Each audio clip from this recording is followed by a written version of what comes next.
Hello, hello, hello everyone. Let's put my mic a little closer. Hello, hello.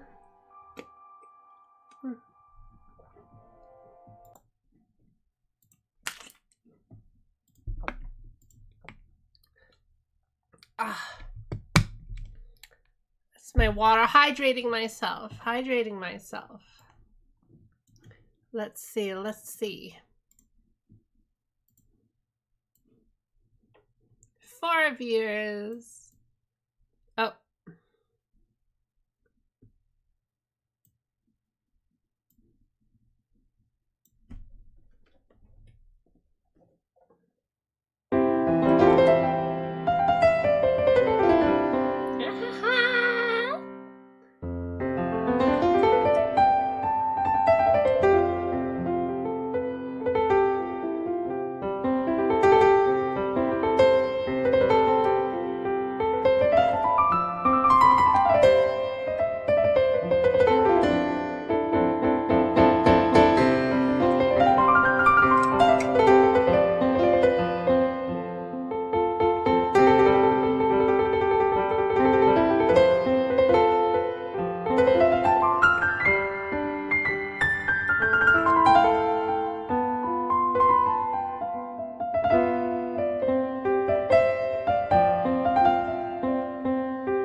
Double plus Ungood Thinkwise.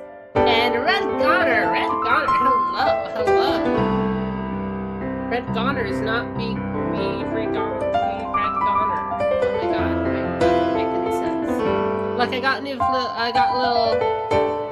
little musical little notes flying. Look. I press that, and it goes up. Did I get that right? It flies up.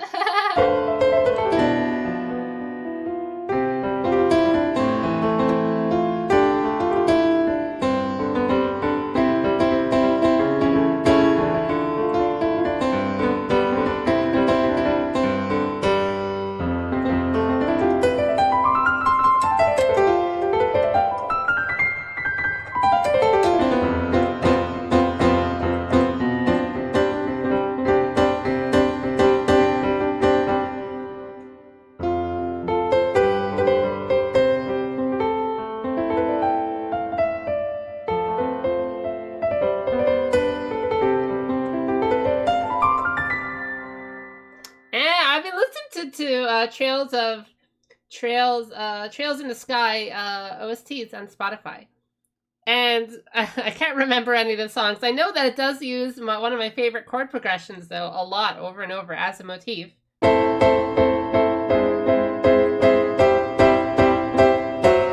It uses that chord progression a lot, doesn't it?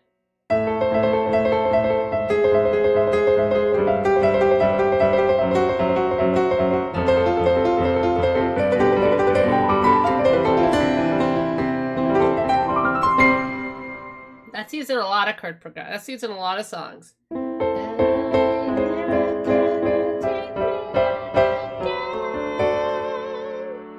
Oh, I can't sing that very well. That's from Twilight, ELO, or I've a roses kissed with gold, and then I believe the same in you. Oh God, okay, I gotta get my ear out of my earphone so I can actually hear myself. That's from Pollyanna. Honestly, they're like the same melody. I'm pretty sure it was taken from it. And anyone have any song requests? I have a lesson planned. I've been trying to rethink my whole lesson, so we're gonna like start from the top again. We're gonna start over a little bit just so I can be a little more organized. I wish I could find my notes. I was trying to find my old notepad file of all the tons of like information I had on like a bunch of like stepwise. I was going, okay, do this song, do this song, do this song. Can't seem to find it anymore. I have one more place to check. Let's see. It's not there either. I wonder where it could be. Oh well.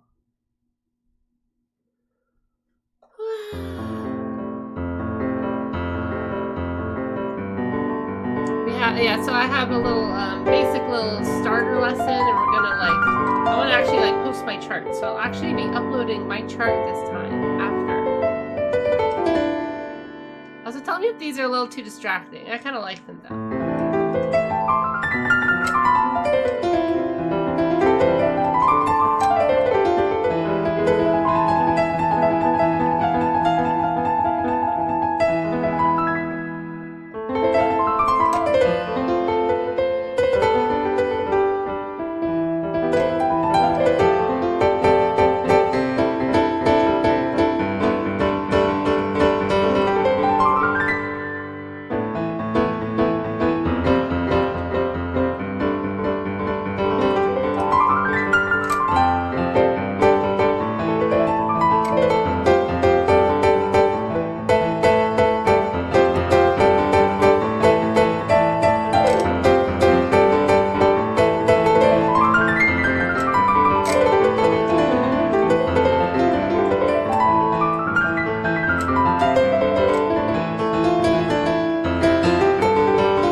My friggin', this is probably so loud with the microphone right here. Let's see how this sounds like if I just...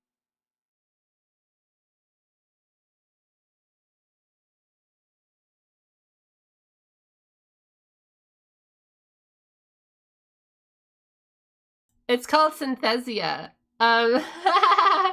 It's called Synthesia. It's just a free program. It's really easy. It doesn't look too good. It's very basic. But I just Luma keyed everything. So it just shows some little notes instead in the background. I think it's pretty clever. I did this in like 2 seconds. Where is it? Synthesia. Well, I don't want to move it around now, but you know, it's basically in the back. Look, see? It's basically this program. I kind of chroma keyed everything out, and I managed to line it up. Okay, so let's line it up again. I think I got it. Yeah, okay. I was able to do that. I'm quieter than the piano, really. Is it that bad? I want to see how this sounds.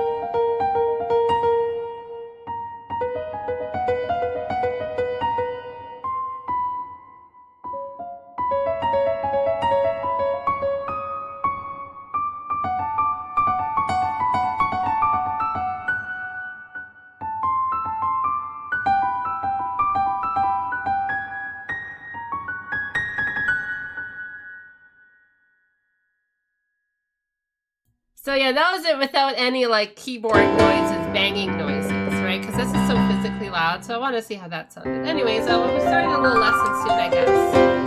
We have 8 viewers, 8 viewers. Unless anyone has any song requests.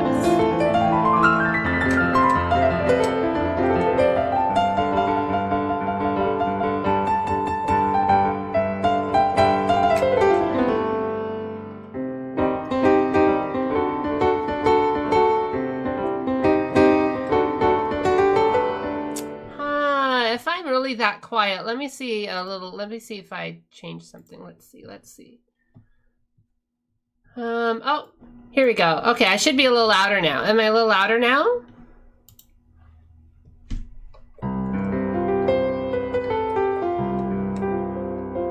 Synthesia. I can't really pronounce it. Yeah, I had my volume microphone on lower, unfortunately, from Audacity.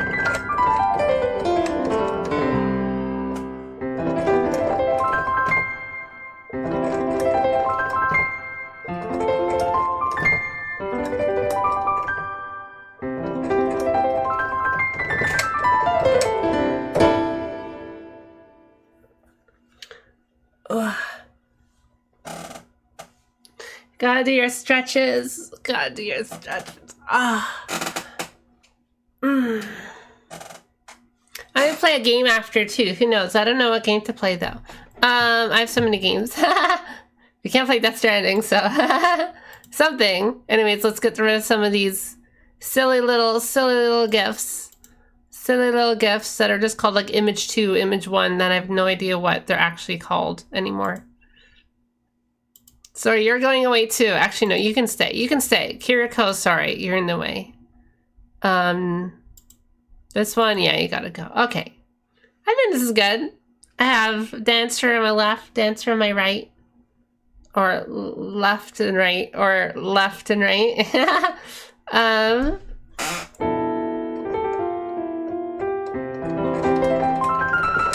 So anyone who's here has been in my previous little lessons. Oh, let's make a official thread.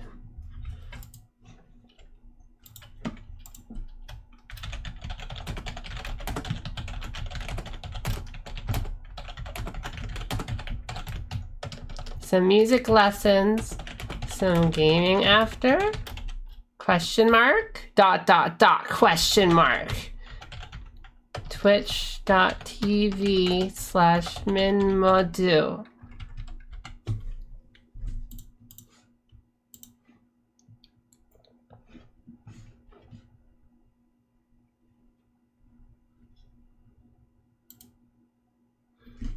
Okay. So anyone who's been here from any of my previous streams, what do you remember about music theory? What do you know about music theory so far that I've imparted onto you that you've probably forgotten, and I've probably forgotten too?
Okay, so I just want to play a bit. Anyways, that was called the Aeolian mode, but also I was playing a little Dorian mode. You've probably heard some of these names before. Major key, minor key, C major, D. What is C or D? C or anything. Probably heard a bunch of random musical terms used everywhere in, like, you know, pop culture a little bit, but not, you know, not really. But I have no idea what they mean, or what their context is, or how they're used. It's just like magic words, because you can't see music, you can't even hold it. So how can anyone possibly understand what music is compared to, like, any other, like, you know, looking at a painting, or watching a movie, or reading a book, i.e. listening to Audible. How can you possibly, like, you know, understand music at all, you know, in comparison to, like, movie stuff? Other than this, a lot of people just do it by looking at the lyrics. They analyze the lyrics, which isn't really, you know, it's not the same thing. Lyrics isn't the same thing as music. So, with my lessons, I hope to teach you. Sorry, I'll fit in between the little bars here. It's like I'm in prison.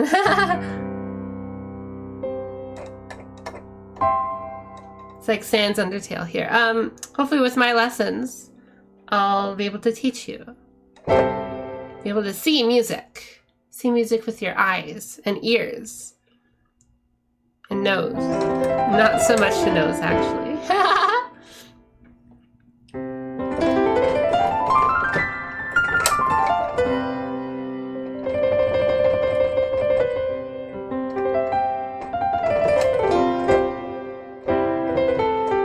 So yeah, if anyone has any, like, random little questions, I can, like, preface.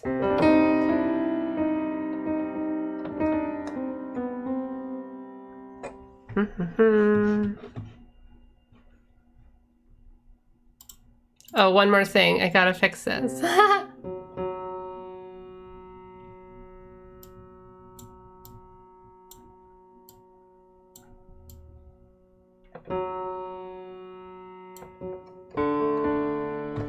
There we go. Now these keys show as well. All right, I fixed that.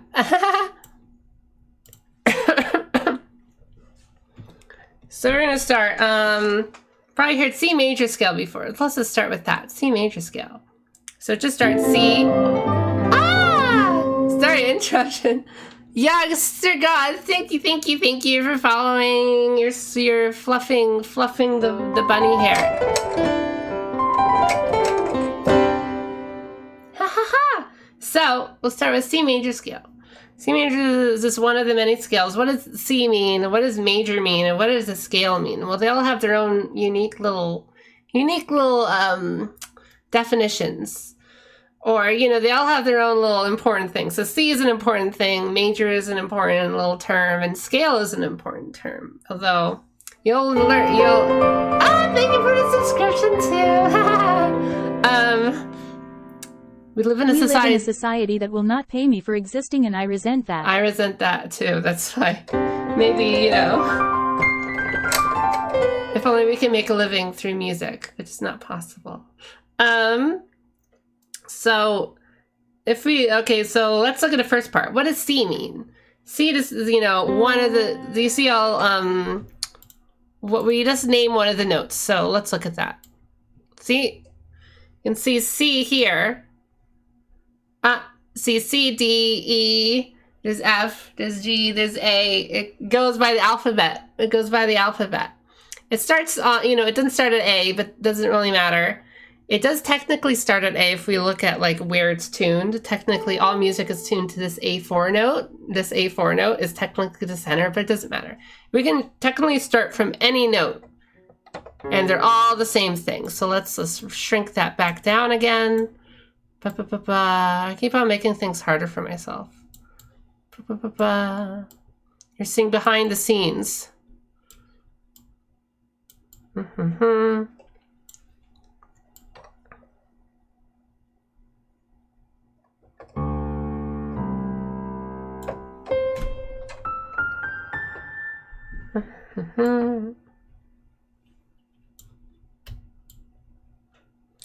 C is where we're gonna start. There's a whole all these bunch of notes. They're all given different weird little names. C, B, all based on the alphabet and has a number by it, but C is also right in the center of technically of a big piano, you know?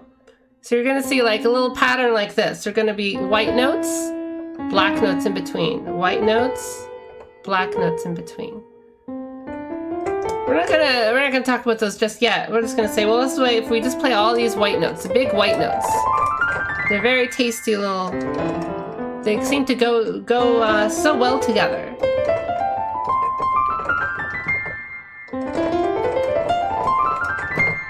It's called a C major scale. So we did a whole bunch of things with it. Suddenly I can just play like, you know, these are just 3 random notes from the C major scale, and suddenly it sounds like music. You can play different combinations. Different combinations.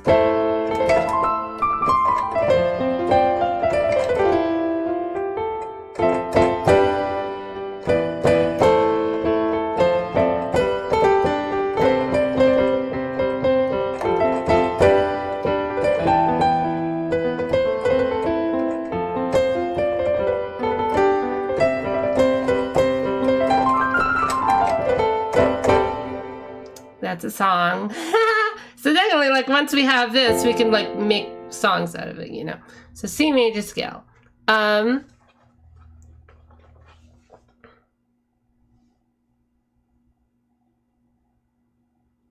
Jumped on your keyboard.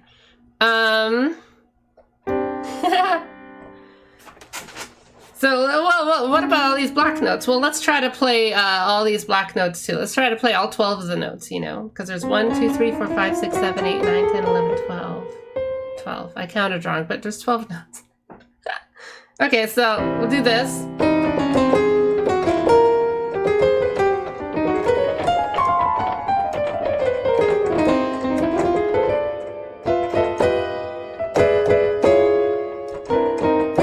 I'm just playing all the little 12 notes together. Just like I was with the white notes, you know, I'm playing, you know, why does it sound different if I play all the you know, black notes along with the white notes? Why does it sound so shitty? Well, it's what we call the chromatic scale. So technically this is called the chromatic scale. But technically these are a little too many notes. It's too many notes to organize and structure into something we call music. So that's why, well, we just like filter out some of the notes. Okay, we're not gonna play these notes. We're just gonna play only these white notes.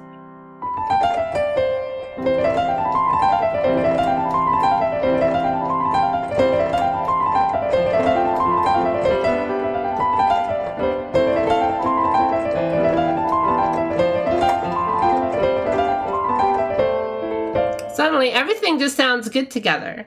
You can make all these different chord progressions with it.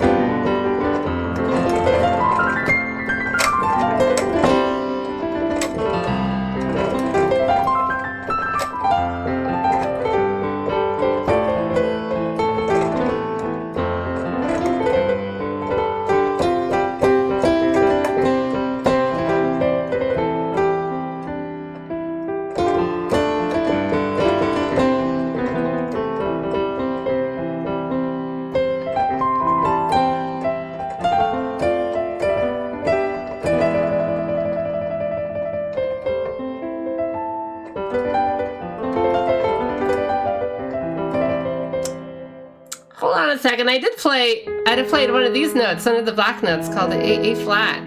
I played that there, and it seemed to sound okay. Well, you know, I guess music's not that simple. We'll definitely explore that in our future lessons about why we can play this note, and it seems to sound.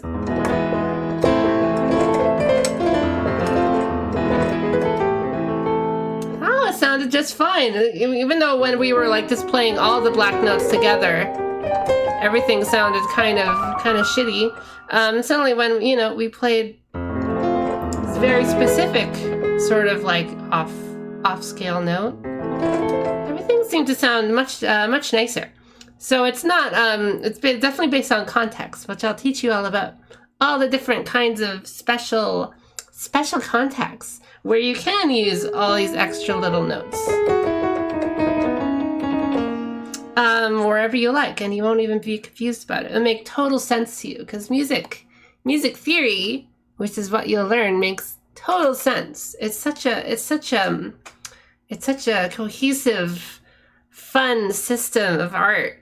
The only confusing thing is the terminology, because there's about like 5 different terms for each word. There's so much different words for each term, and terms for each word, and words for each term, and terms for each word. So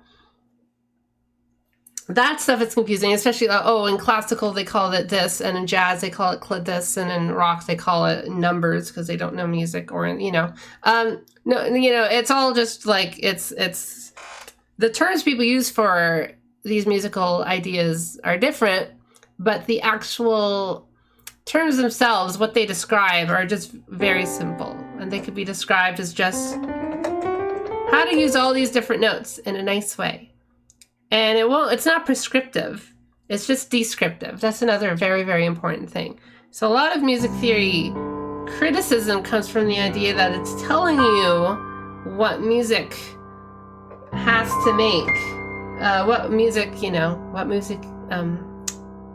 what you have to play or not. It's more just telling you what's happening in the music. Like, why it is when I play this, why is this giving such a what's wrong with this feeling in this? Why am I getting this feeling when this is playing? It just tells you that, why that's happening. Not that technically you can't play it, Ooh, why does that kind of work? Why does that kind of not work? What if you want to make music that gives off that feeling? You heard it in a song, you heard it in some soundtrack, you heard it in some music somewhere, and you wanna recreate it. You don't know what they were. It was just kind of sounds in the air that are making these kind of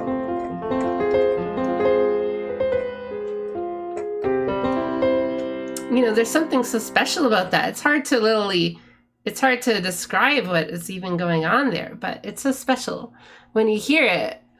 I guess I told the story a bunch when I heard the Super Mario Brothers 3 ending soundtrack song.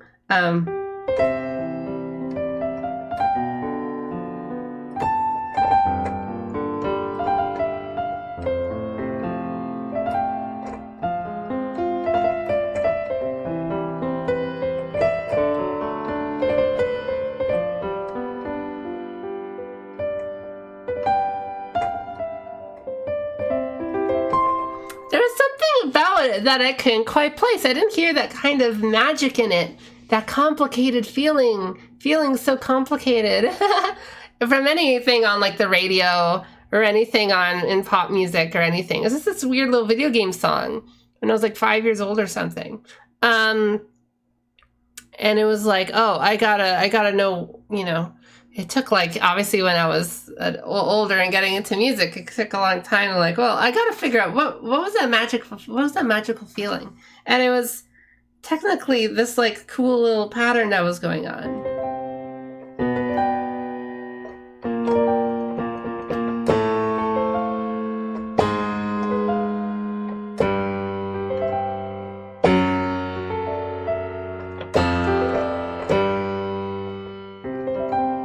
So there's this cool little pattern. You don't even notice it when it's playing. It's just like, sounds like just normal music.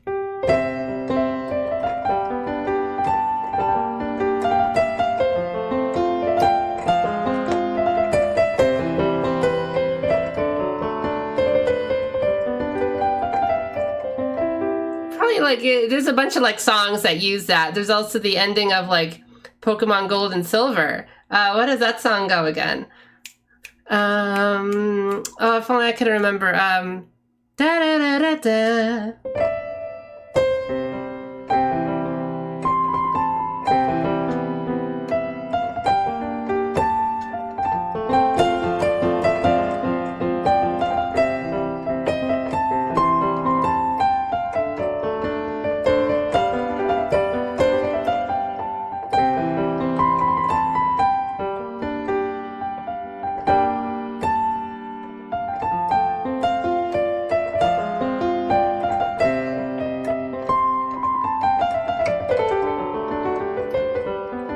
I forgot some of the chords, but basically, you know, it's that same, there's the same chord progression happening there. There's probably like a bunch of songs, just pop songs I can't quite forget. Probably something in like, Supertramp or something. Dancing for anyways, it's just like this, but there's something happening in the harmony. There's something happening in these chords. It's giving this...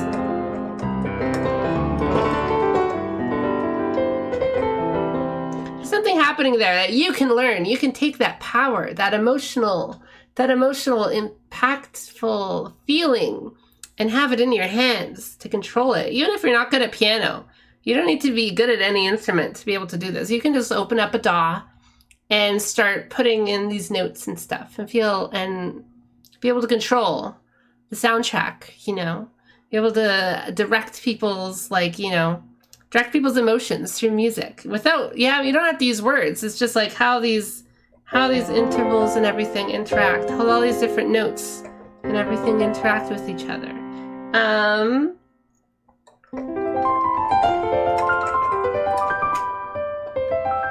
Like all those kind of like patterns you hear. That's like a specific kind of like, you know, thing you can learn.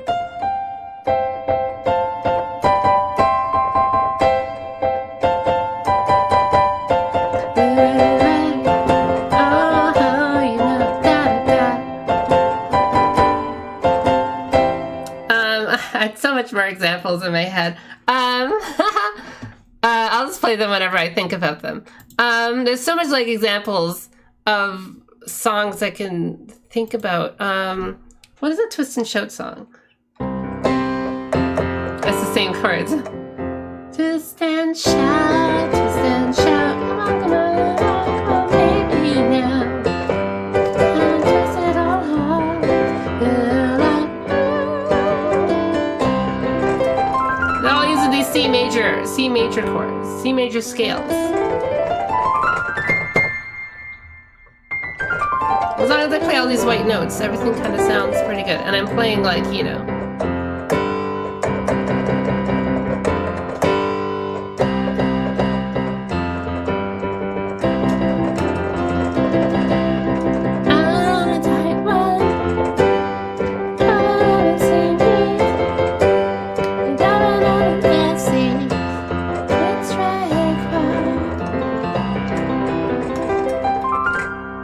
I'll make the synthesy a little quieter.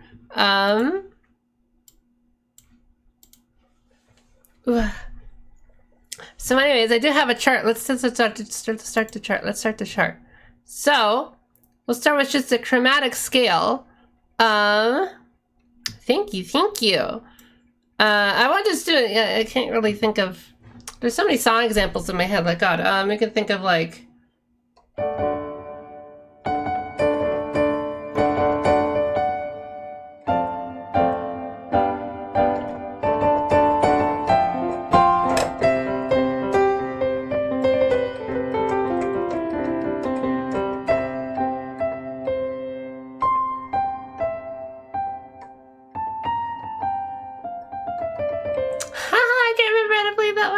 It's, you know, like we look at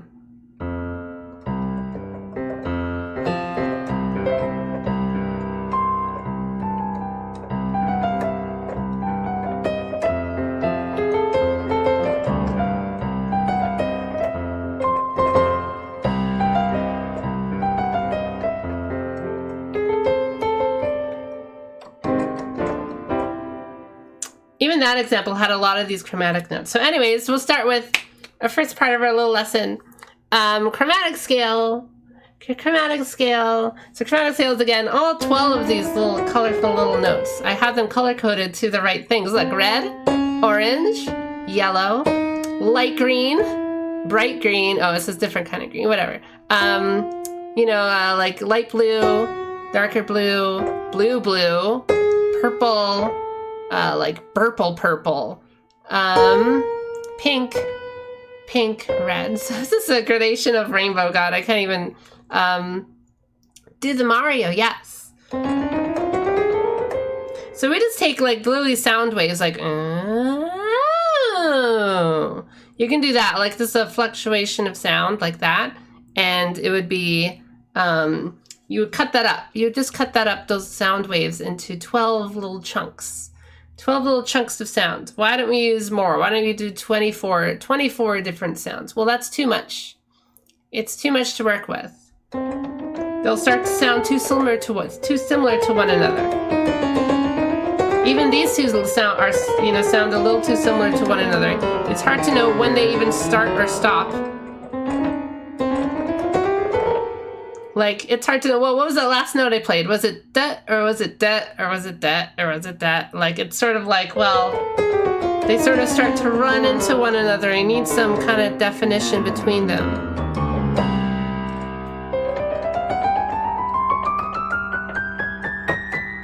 It's hard to really make a lot of music like this.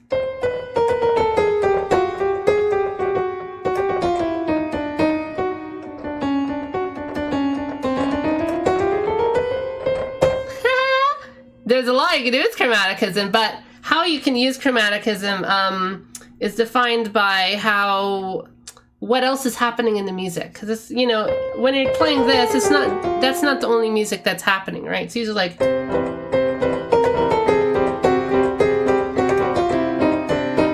I'm playing, like there's all these three notes happening as well, also with C, E, and G.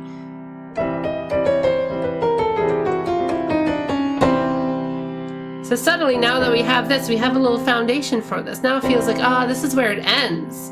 If I'm just playing like this,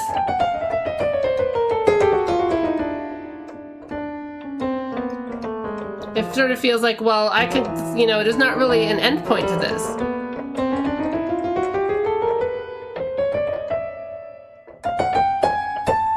Is this the end point? Like, it could be. It kind of, there's no relationships anymore. Everything's just kind of like, it's like the pool of LCL. Everything's just kind of, there has no definition to it. So you kind of need to draw a line under Shinji and say, okay, we're going to give you one mode of identity, one mode of little definition to yourself. So, oh yeah, the first off, we'll just describe the notes. So it's just called, you know, C, D, E, F, G, A, B, C. And then these notes will be like sharp or flat. So obviously C sharp, D, D sharp, E, F, there's no E sharp, F sharp, G, G sharp, A sharp, B, C. This is just naming terminology. Just think of, again, 12 different notes that are all equal in value to each other. There's nothing, it says one note is more important than the other. They're all equally important, and every single one of them can be the end point and start point. They're all equal. But when that's true, it's a little hard to make music, right? So again, we'll need to define things a little bit. Let's bring this down a bit. Very, very slowly. So we have a little formula called a major Ionian scale formula. So it's WWW dot, no, WWH, WWWH. So this is this one convenient little pattern that we have in Western music. Oh God, I'm getting cut off. Let's put my VTube in front.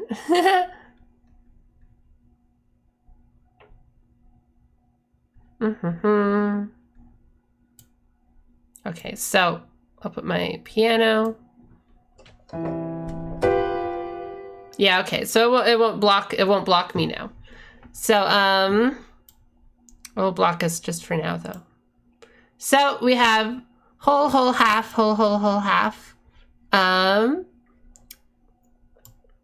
make myself smaller. So instead of all these 12 notes, which are a little too much to deal with, there's nothing telling us when to start or stop or what to make melodies off of. We have a little pattern to use. So we're going to do whole, whole, whole, half, whole, whole, whole, half. I think of it like hopscotch. So we're going to do a little jumping pattern. So we would just do da, da, da, da, da, but no, we're going to skip this note and do a whole step. So a whole step is 2 notes and a half step is 1 note. So whole step, right? We're doing jumping over that note and leaping over that note. So we have whole step, Now it's just a half step, so we're doing a note right beside us. Conveniently, there's no note in between, so that's nice for us. That's nice for us. And then we're at another whole step. We jump, another whole step, jump, and another whole step, little jump. And then another half step, and another half step brings us right back to C. Beautiful, that's our C major scale. Look at that. Ba-ba-ba-ba.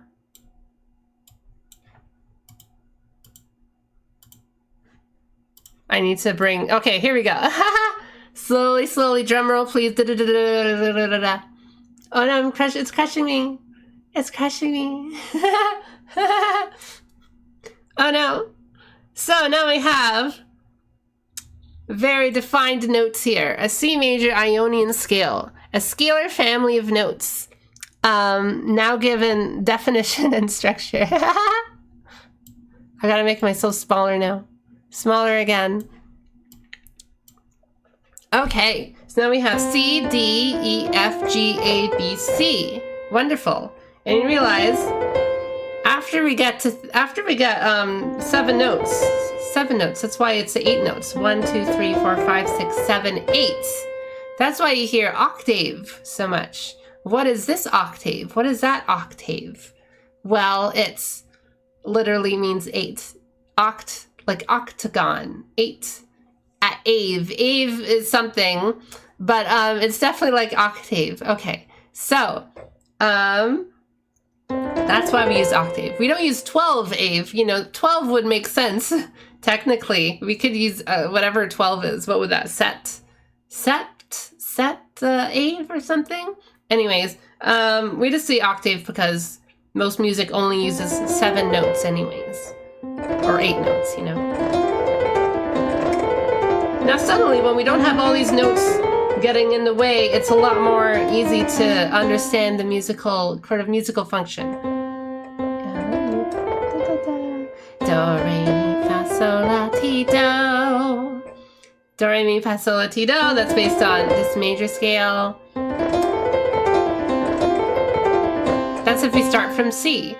Well, technically, I'll just do this for a second, but we can also start from any single note in the chromatic scale. Let's say from this.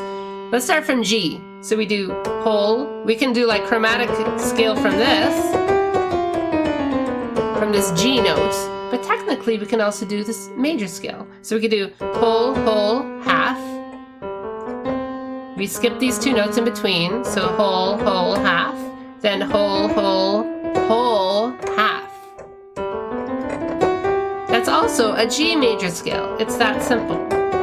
We won't go into other scales too much, but I'm just showing that the reason that we're using C major scale is just out of convenience. Every single scale is basically the same. It's all built off of all these 12 notes. You just pick any note you want. You can pick this note, we do the same pattern. Whole, whole, half, whole, whole, whole, half.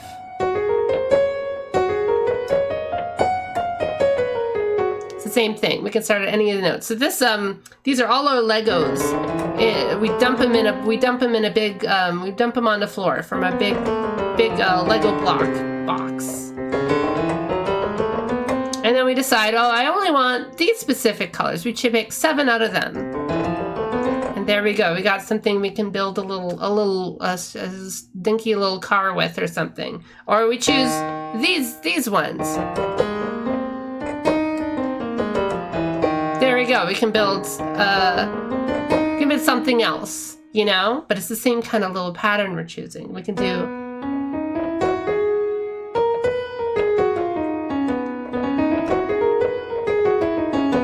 There's a lot of different these little patterns we can do, but this is technically the same little pattern thing. So as long as we're choosing, like I said, 7 defined notes, and there's very specific, easy ways to choose which notes you want to, you know, to choose which ones you want to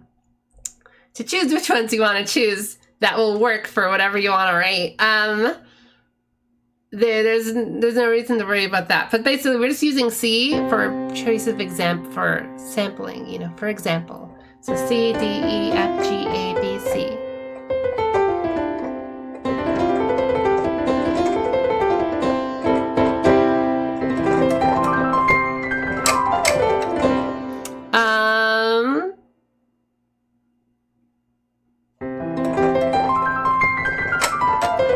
Sorry, I'm just noodling. I just love noodling. Anyways, so if we could go even further, like, well, you've all heard of like chords before. It's not just scales. People just don't play scales. I'm kind of doing this, and look, I'm playing these 3 notes at the same time while I'm doing all this kind of thing.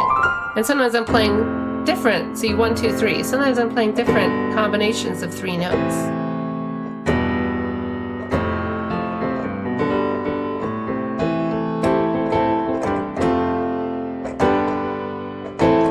Doing a bunch of things like that, but otherwise it's basically, you know, these 3 notes. Well, there's a way we can divide up these notes even more. We only have 7 different notes. Well, we can do it even more. Let's go, let's go. We have a different pattern for that. So it's a chord formula. So basically all chords follow this basic formula. We choose the root, the 3rd, and the 5th. So, I'm sorry, Raisin, is that your name, right? Raisin, that's your name. Okay. We're gonna move ya. We're gonna move ya. And chat, sorry. Chat, sorry, you're hidden right now.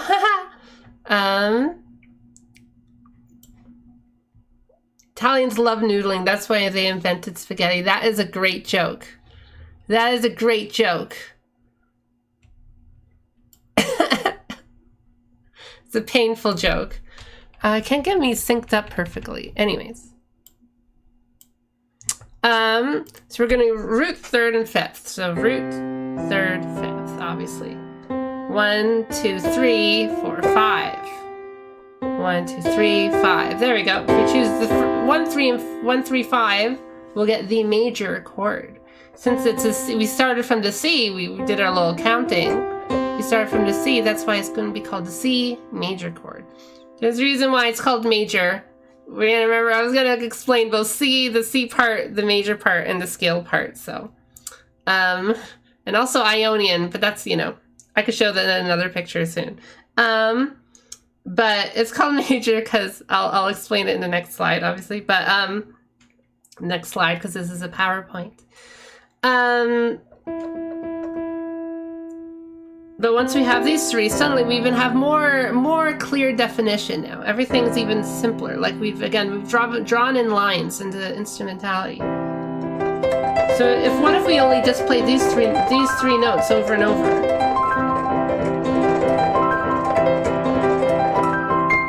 We can just play arpeggios. All I'm playing is different variations of the green note, the red note, and the blue note, right?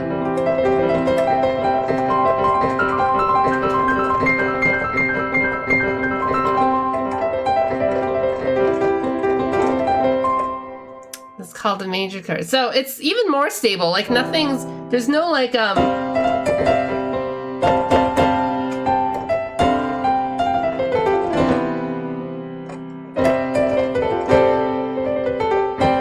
none of these little interesting little dissonances or anything anymore. It's really just literally just these 3 notes over and over again. It's that stable. So this is gonna be called slowly, the C major chord. So, isolating the 1, 3, and 5 of any like kind of scale will create a stabilizing root chord. So this is like almost, you just make a whole bunch of chords off this, and you can also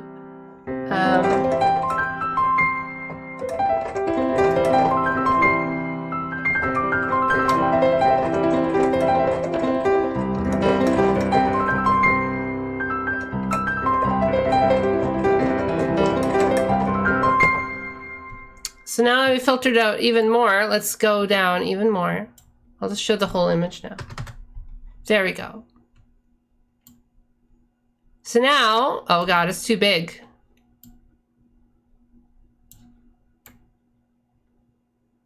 Here we go. Now I'll be able to show the whole thing. Mostly, I made this like, well, I had a simpler version of this. But now, what does that bottom say? So melody notes in between the chord and scalar tones will be more tense. So I have that little text tip sort of thing. But basically, like, well, we can just play these chord notes, chord tones. It's called an arpeggio basically. Or we could play the chord and then also the scale, the C major scale over it.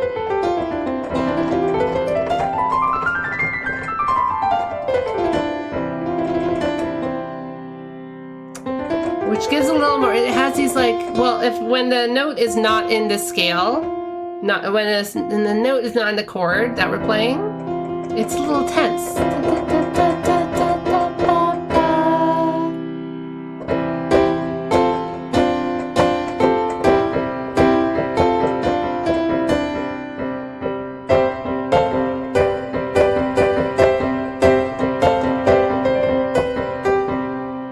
Like whenever like if we play this and this purple note, there's no purple note in here. So it's a little tense. Or this pink note. Ooh, very pretty.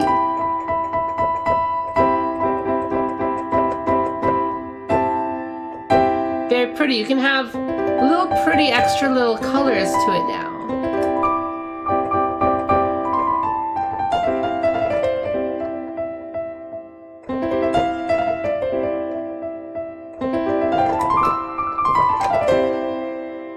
So you have this foundation of like the C major chord, you know, you divided the 12 into 7 and then into 3. But now since you have the 3, you can play with all these other notes too. And now suddenly you have sort of like a contrast here and like a solid foundation here, and then whatever contrast you want with the melodies on top. So, and it all comes from the same thing. You can play either the chord tones here, or you can play other colorful notes, random colors that aren't in the scale, that aren't in the chord, I mean. And also you could play, what if you'd play some of the chromatic notes then? Ooh, that sounds really nice.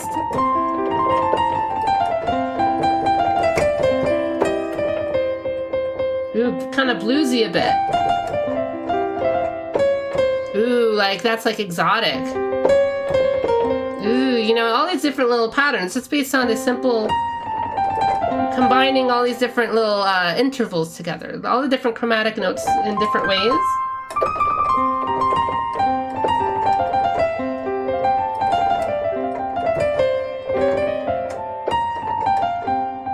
So when before we were just playing like this, none of these notes really mean anything because there's no context for them. There's nothing for each of them to define themselves with by another, you know? It's just kind of random. But once we have some foundation and you have this sort of like pattern going, each one starts to be defined by the other one. So it's all about like relational little relations. Relational connections, you know? Where before this note kind of meant nothing. It was just a random note. Now if we're playing like, you know,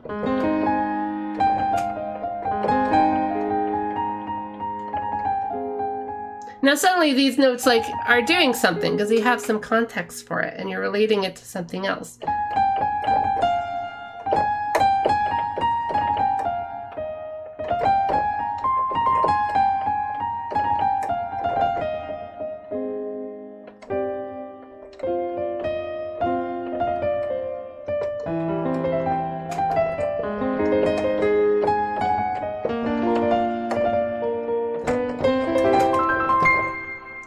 So it's all about, you know, it's not just learning something just in isolation, you know? It's realizing that all these notes can mean something if you choose to give it like some structure and give it some, organize it in sort of these little patterns you can have. And let me read out that little top bit. So chromatic divides the sonic frequencies into 12 chromatic notes. So again, like I was saying, like you can do like a siren wave, like or something like that, right?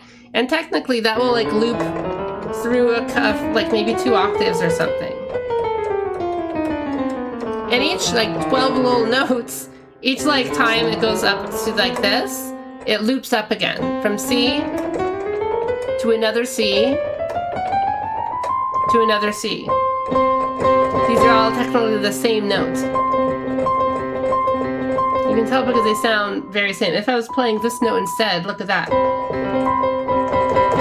Something very off tune about that.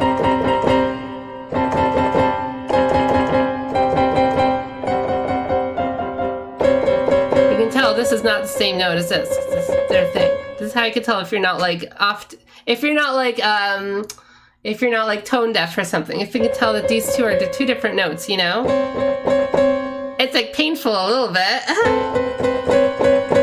So technically, but if we play just these notes together, all the C's will all be tuned perfectly with one another. Nice to see you stream again, friend Octo.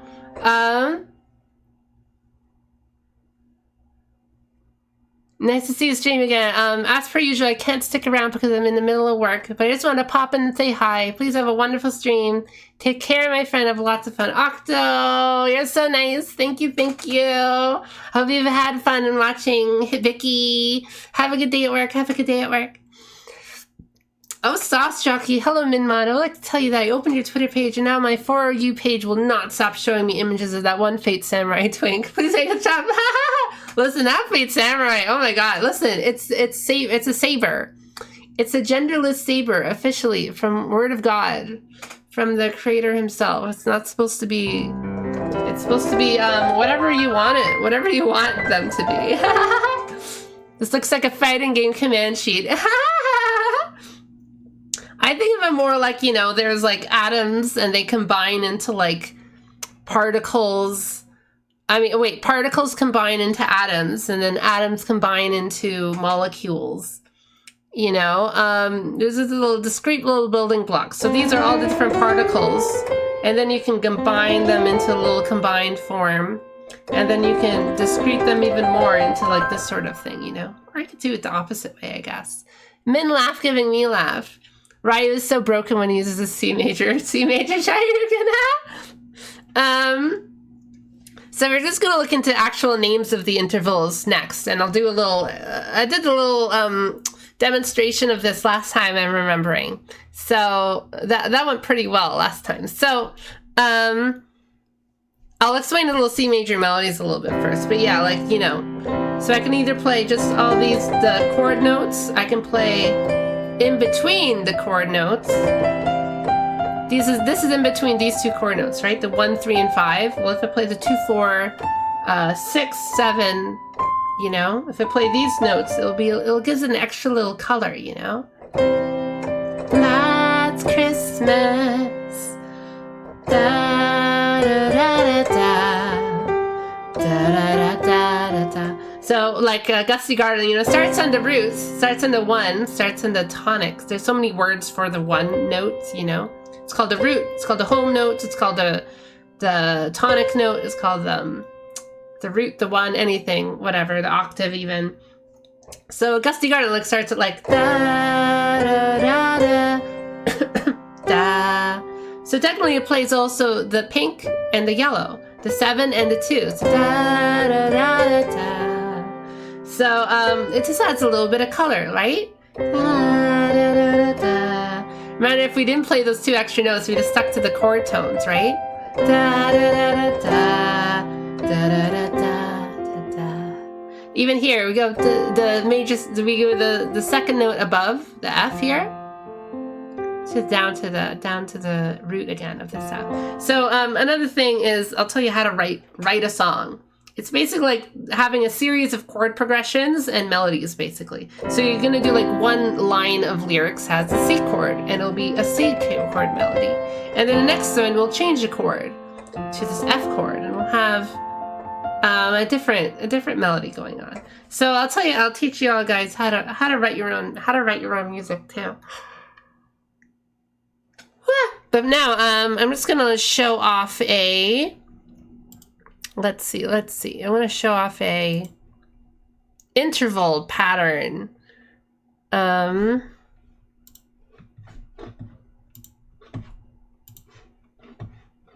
anyone, wait. Any questions?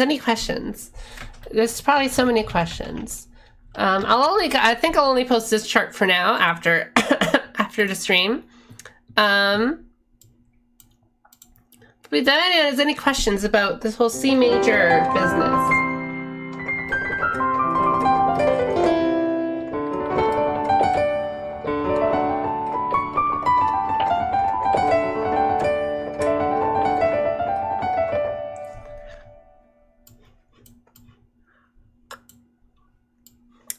I'm just trying to find which one should I give? Something with interval names. So here we go. This is probably a good one, I think.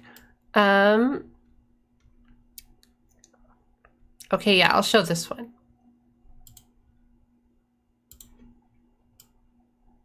Okay, so this is an even bigger one. Look at this. It's maybe a little too big. Okay. So this is called intervallic scale construction. Okay, know what I'm gonna do? I'm gonna have to crop this out.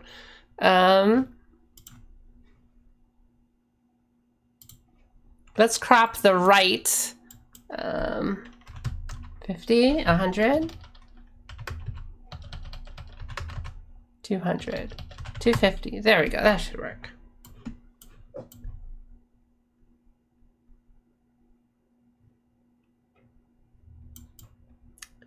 So let's hide this as well now.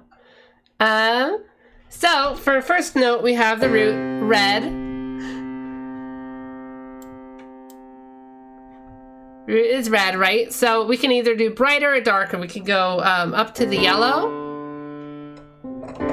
or we can go up to the orange here instead. So this would be a little darker because it's a lot closer. The closer the notes are, the more tense they will be to each other. Just like, you know, the closer the notes here, the closer they are, they'll be tenser. The reason why this is so not tense is because they're quite far apart. There's a whole step apart, so it's already quite nice and bright. So anyways, it's called the seconds. So these two notes will be called the seconds. Minor second, major second. That's the whole terminology. Minor second, major second. Sometimes they're called flat second and normal second. So normal second, flat second. Flat just means it's a note lower. You're literally flattening it, right? Sharpening it would be if you're bringing it up. That's, you know, it makes sense with how they sound. Sharpening, you know, makes like a sharpening in a knife, but it makes it a little higher. It's kind of actually weird to think about it like that. And dull, like you're dulling the knife or sharpening the knife, you know? Think about it like that. This is a little knife normal. You're making it either flatter or sharper. Augmented seconds, sharp seconds. I mean, really stupid people, sure. You can call any augmented, you can call also sharp, you know?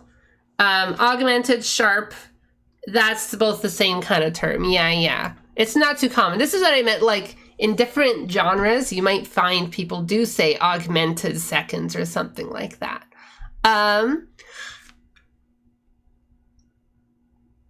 Maybe you mean an augmented second chord, like the chord built off this thing is augmented. That's kind of weird. Anyways, let's go into thirds now. So now we have our 2/3 notes. The greens. We have our minor third and a major third. We like the major third, you know. That's our C major thing.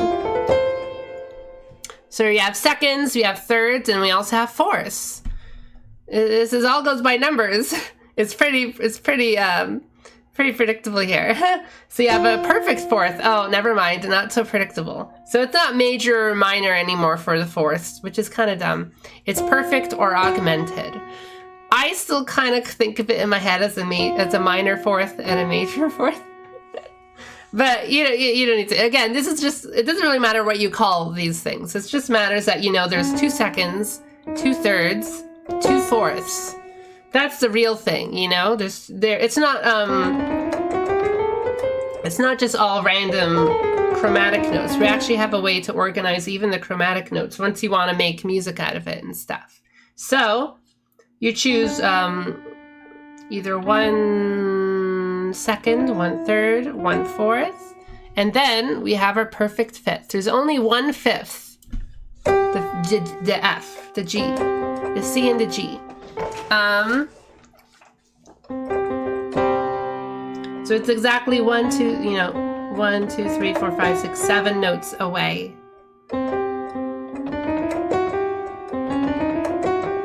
Seven notes away from the root here.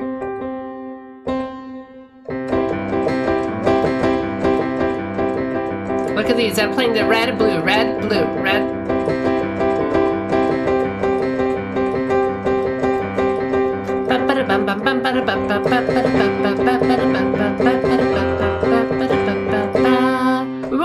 I won't go into all the different sort of examples we can use for intervals, but the fifth is very, very, very, very important.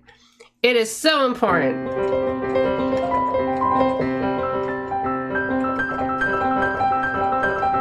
I just wanted to go through this a little quickly, and then we'll talk about each one later. Yes, sometimes, but only one note is a perfect fifth. When you change the fifth sometimes, you can call it diminished fifth or an augmented fifth. But that's kind of, again, just a terminology thing. It's not a fifth. In terms of actual harmonically, like the sonic wave isn't a fifth, it's a minor sixth. So we can either change it, augmented fourth up here or a minor sixth. So there's two different kinds of sixths as well. Minor sixth or a major sixth. And then the same thing here. Minor seventh or a major seventh. Isn't perfect fourth called that because the relationship between the fourth and the fifth? Yes. It's when you look at it upside down, you can also make it another fifth. But technically, every note has a perfect, a fifth.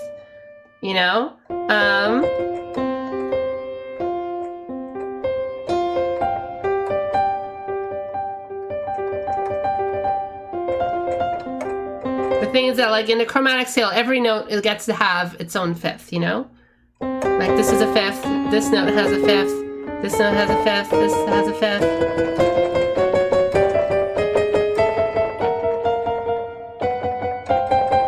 Technically, like if we didn't have all these chromatic notes, one note wouldn't be able to have a fifth, and the fifth is the most important foundational kind of thing you can have.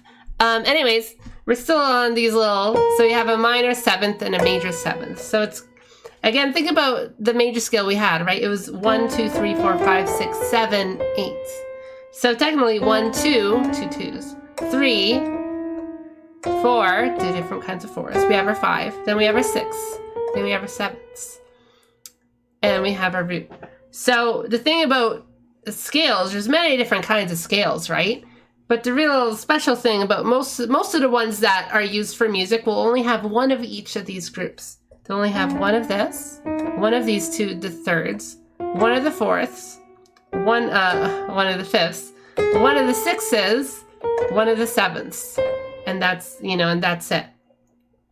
So almost like a ton of music will really just be you'll just have to choose one or the other.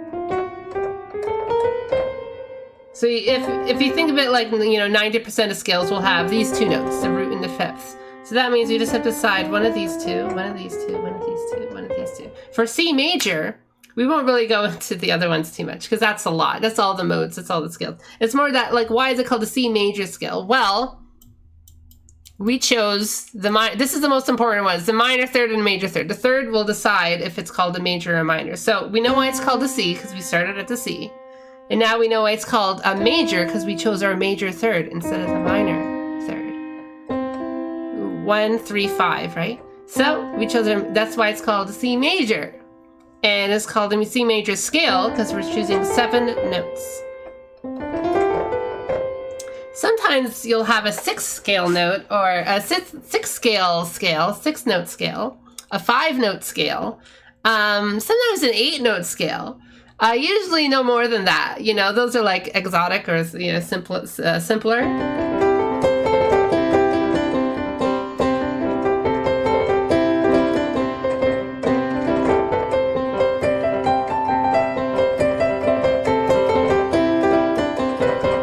That's a 5-note scale. You probably heard that quite a lot.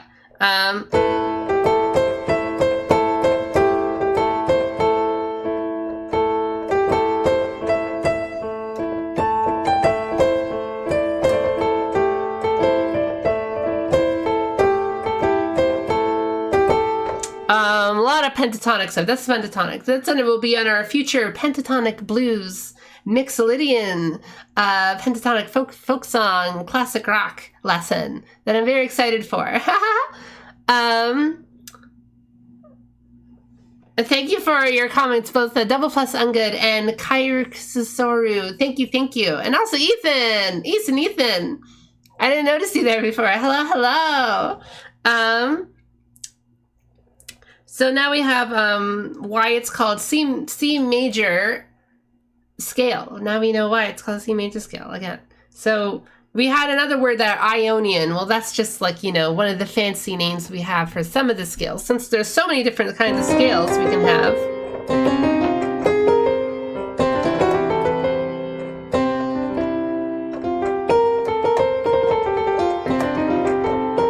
All these different scales you can have that just pick and choose which one of these fifths or seconds or sevenths you want to choose, or the fourths you maybe want to choose. It's just different combinations of them. So you can either choose one or the other, and that's why we have so many. Just for this is the formula I have, but I won't. No cheating. I have the little explanation there. See. So you have the seconds, thirds, fourths, and sixths and sevenths, and the root and fifth is almost always going to be the same. So as a little game, we're going to instead of choosing the major, we're going to choose different notes this time. So I'm going to let you guys choose. So we're going to have to start a root, of course, but you guys are going to choose either 2 or 3. So I'm going to say 2 or 3. I'll choose the first person who replies.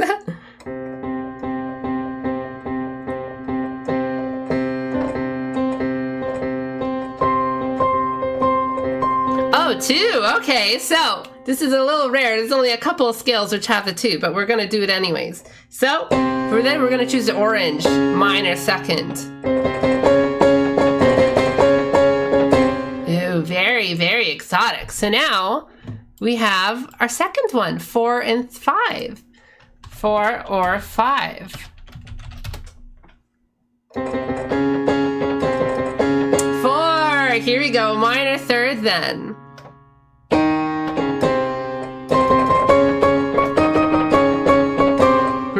Sounds a little familiar, doesn't it? So we have our next one, perfect 4th or 5th. So 6 or 7.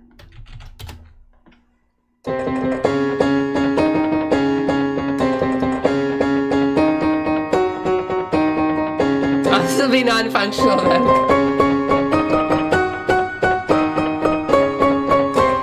We have a double, we have 2 notes in between, which is a little odd, but we'll do it anyways. Here we go. Then we have our 8. We'll choose 8.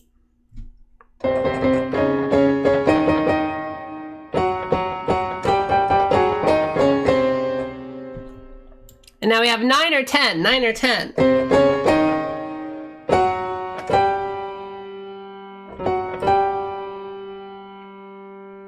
We kind of have to choose 10, but...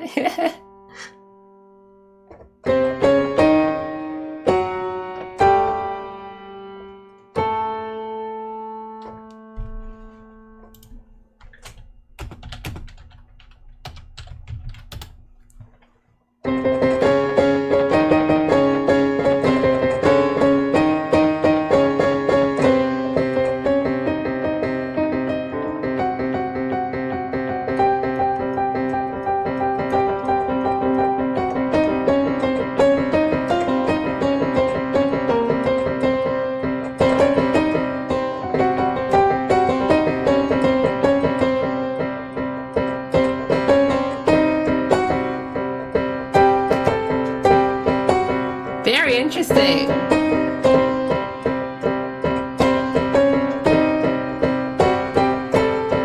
Now we have either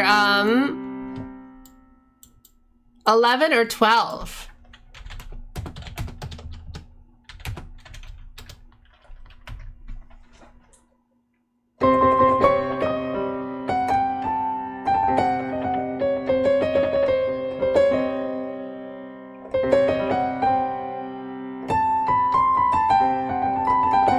Very very interesting little scale here then.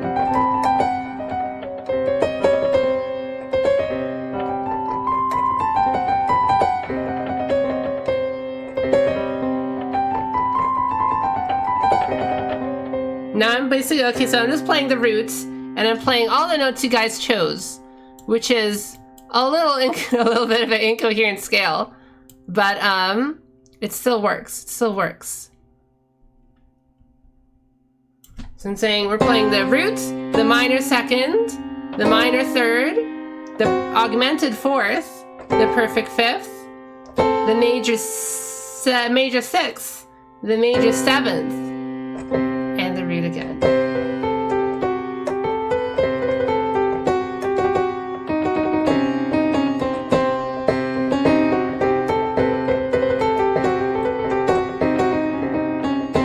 Very interesting. I feel like it starts out as very exotic, like middle, you know, that kind of like desert soundtrack or something.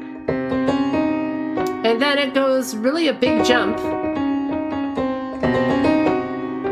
And then it sounds kind of dreamy here.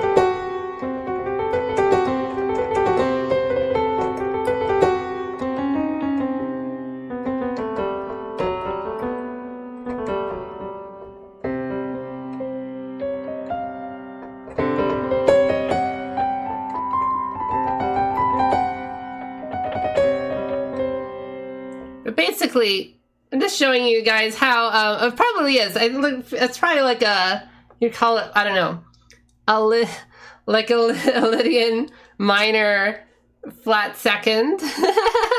I guess that's what you call it. That's like complicated stuff.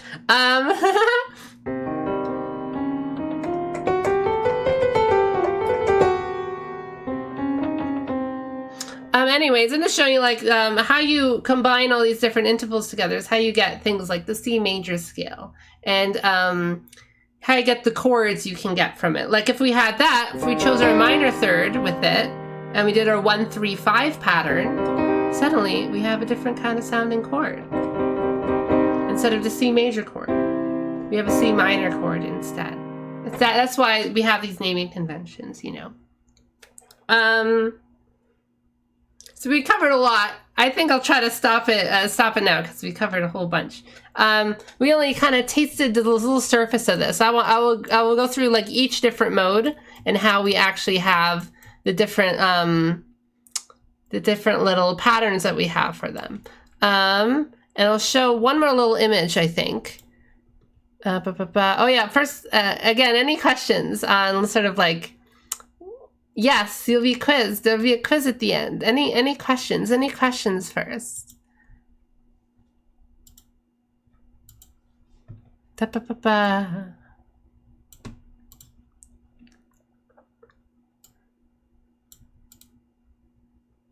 I'll show off a future little, oh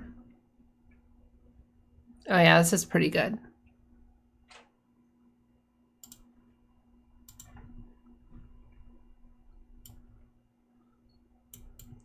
So this little chart I made, again, you'll be learning all of this, and it'll be all so intuitive and easy for you. You'll be laughing. You'll be laughing.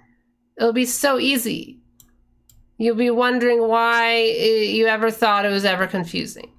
So all these things you'll be learning, everything here.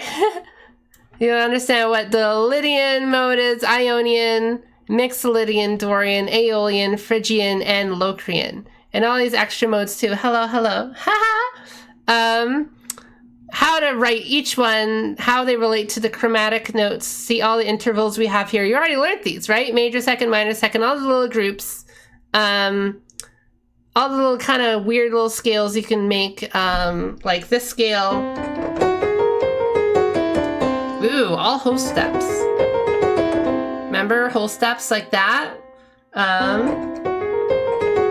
We learned that before. When there's a note, you can skip a note in between, right? You can have that. Or a Phrygian. That kind of feeling. Well, you already played, the scale you guys invented was a little bit Phrygian as well. So So all these different things we will learn and have fun with. You'll even, Alien is a good on a burger. Alien is the most, probably, most used scale.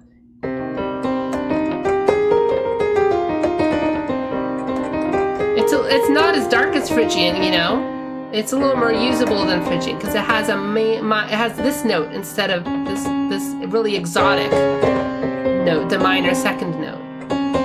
The minor second is really, really powerful, but it's so powerful that it's hard to use. It's really unwieldy. So all these different intervals have their own little characteristic, has their own little style, has their own little signature little colors they add to it. But only, like, it's not when you're only in a chromatic scale, right?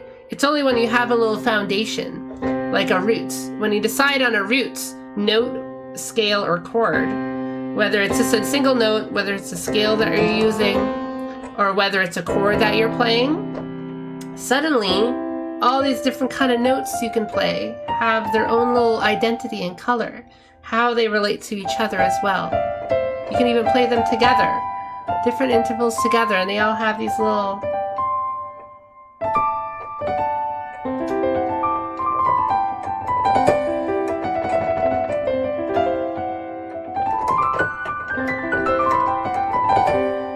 Every note I'm playing there is like, I'm aware, like major second, major third, augmented fourth, perfect fifth, major seventh, major sixth, major seventh.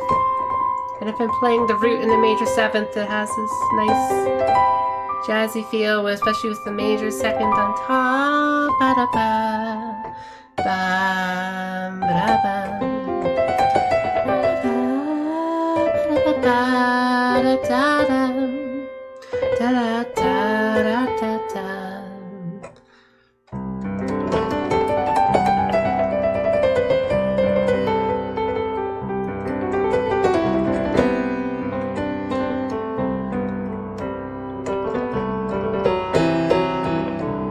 Sorry, I got lost in playing again. That's like the Lydian mode, you know? So, my favorite. That's my favorite mode, absolutely. They're all my favorite, though. I love them all. There's all different names you can have for them. All different kind of fun chord progressions. Like, look what I have here. All fun chord progressions you could play for each one. So that'll be something you'll learn later. I have so many of these images that I have made. I have so many of them. I just be nerding out. Whenever I'm bored at night, I just kind of make one of these.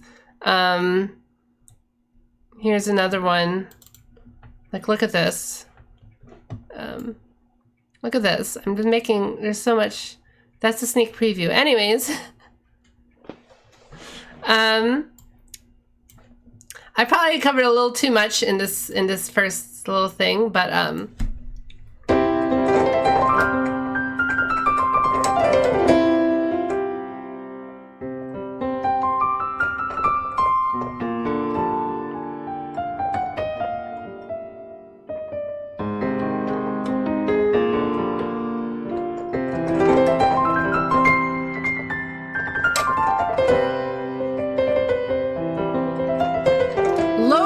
okay, so I've bashed Locrian in the past. Locrian is a mode without a perfect fifth. You have all these extra notes in it.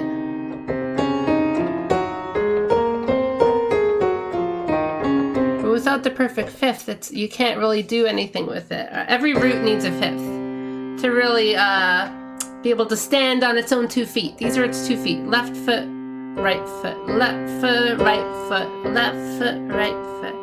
A Locrian only has 1 foot, so it's a little difficult for it. But he keeps everyone else standing up too. So I have a whole theory about that I will get into later. But basically, the theory is, I always say this, I'll keep it secret, and then I'll just spoil it anyways.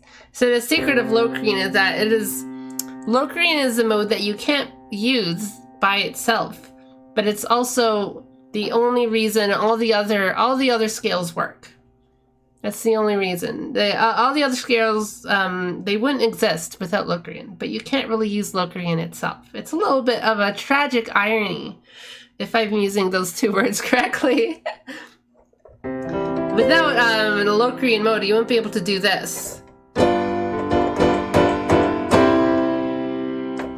It's such a foundational thing for music.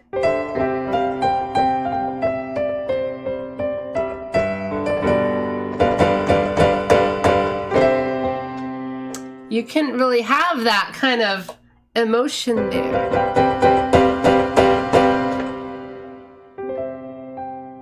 That tension. Remember I called about tension before, when you play notes that are a little bit off, a little bit, you know, a little bit something's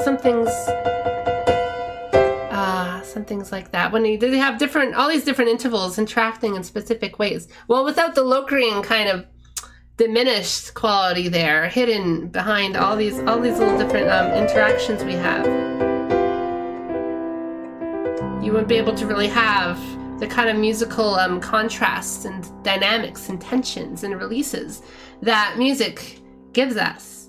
So we'll be exploring that. We'll be going through each mode, each of the different modes, and how to write music in every single one of them, and how to use every single one of them.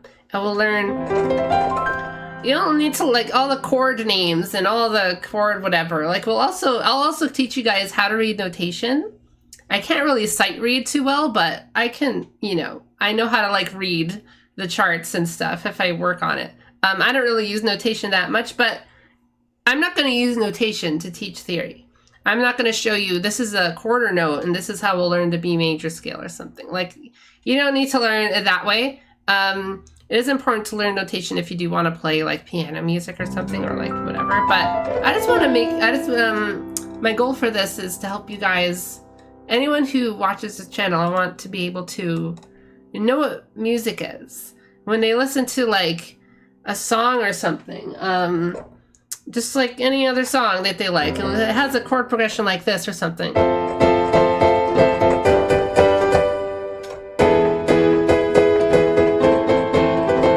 I don't know, a fun little J-pop, J-rock anime chord progression like that or something. I want them to know, like, oh, that's what it's doing, You won't be mystified by it. You will be informed.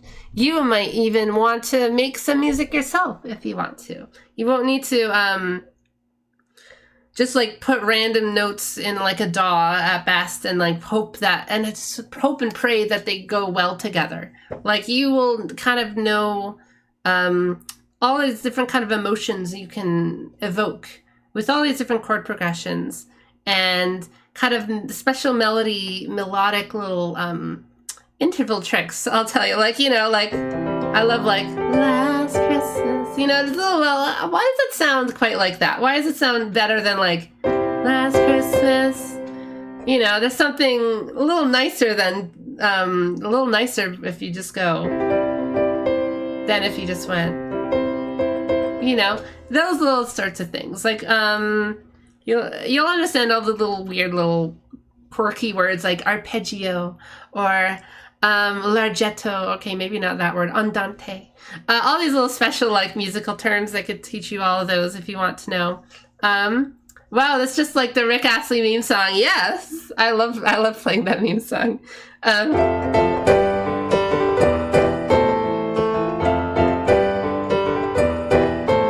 Actually, it's really nice because it has this major second in the melody, major seventh, sorry. Major seventh, ba, ba, ba. Or,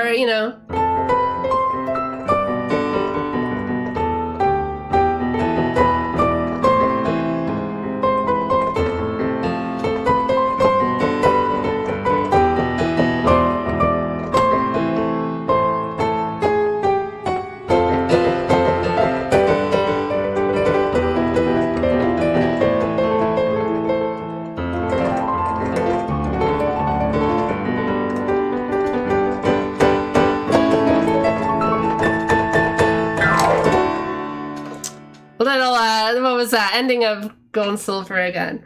Mondaciel, hello. Thanks for joining in. So I could teach you again all the chords, why they're called again major and minor chords or whatever, or sevenths or ninths. It's actually really simple. Like people overcomplicate it, but it's so simple. It's like, think of like a noun and you're adding like or a verb or something to do with grammar, you're adding like ing, little suffixes to it. You're adding like little suffixes to like a major chord. You're just adding little extra little notes to it. That's like all it is. You know, so all those different kind of chord names you hear, like C, M, 9, 13, flat, whatever. Those are just like suffixes, you know. We'll cover that. We'll cover songwriting, everything with songwriting. I can try to analyze any songs you guys request if I know it. I won't be able to play it on stream, like the actual recording of it, because that's copyright. We'll avoid all copyright on in these lessons. And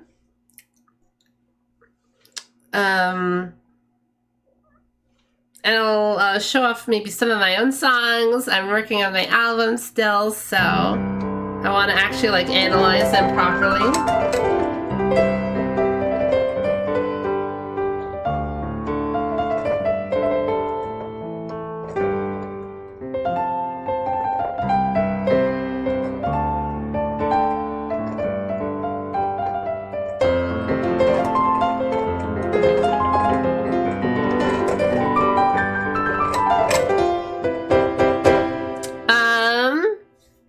Sorts of things. Is there any specific kind of things you guys would like to learn in music theory? Any kind of like songs that you think about and it's like, how do they make it sound like that? Why am I feeling so emotional at this moment? Why does it sound so epic?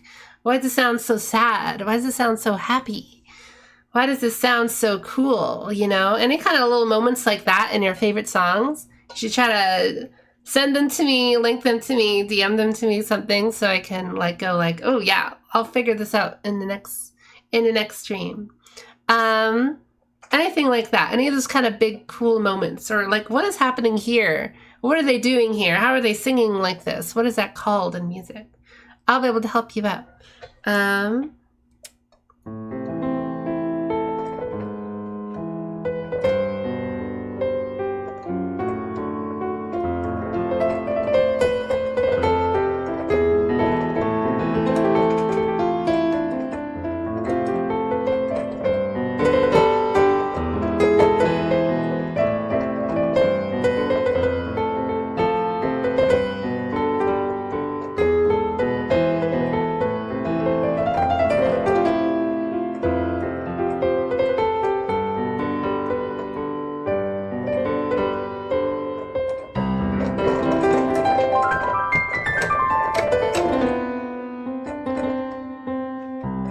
Play for a little while, and then I think I'll play a little bit of a game. If anyone has any requests for a game I could play, I can't think of any off the top of my head.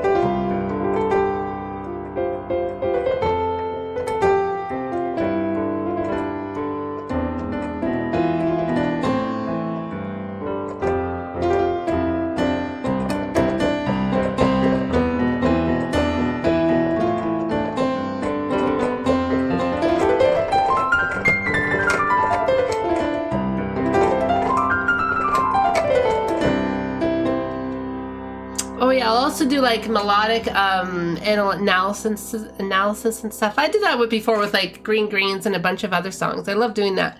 Again, we're all using that kind of interval patterns and stuff like.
Another thing we'll learn is motivic analysis, leitmotifs, and how important they are, and how you can turn all these different ideas, different chords that we have, the different modes, the different little connections and relationships that exist, like the little tritone,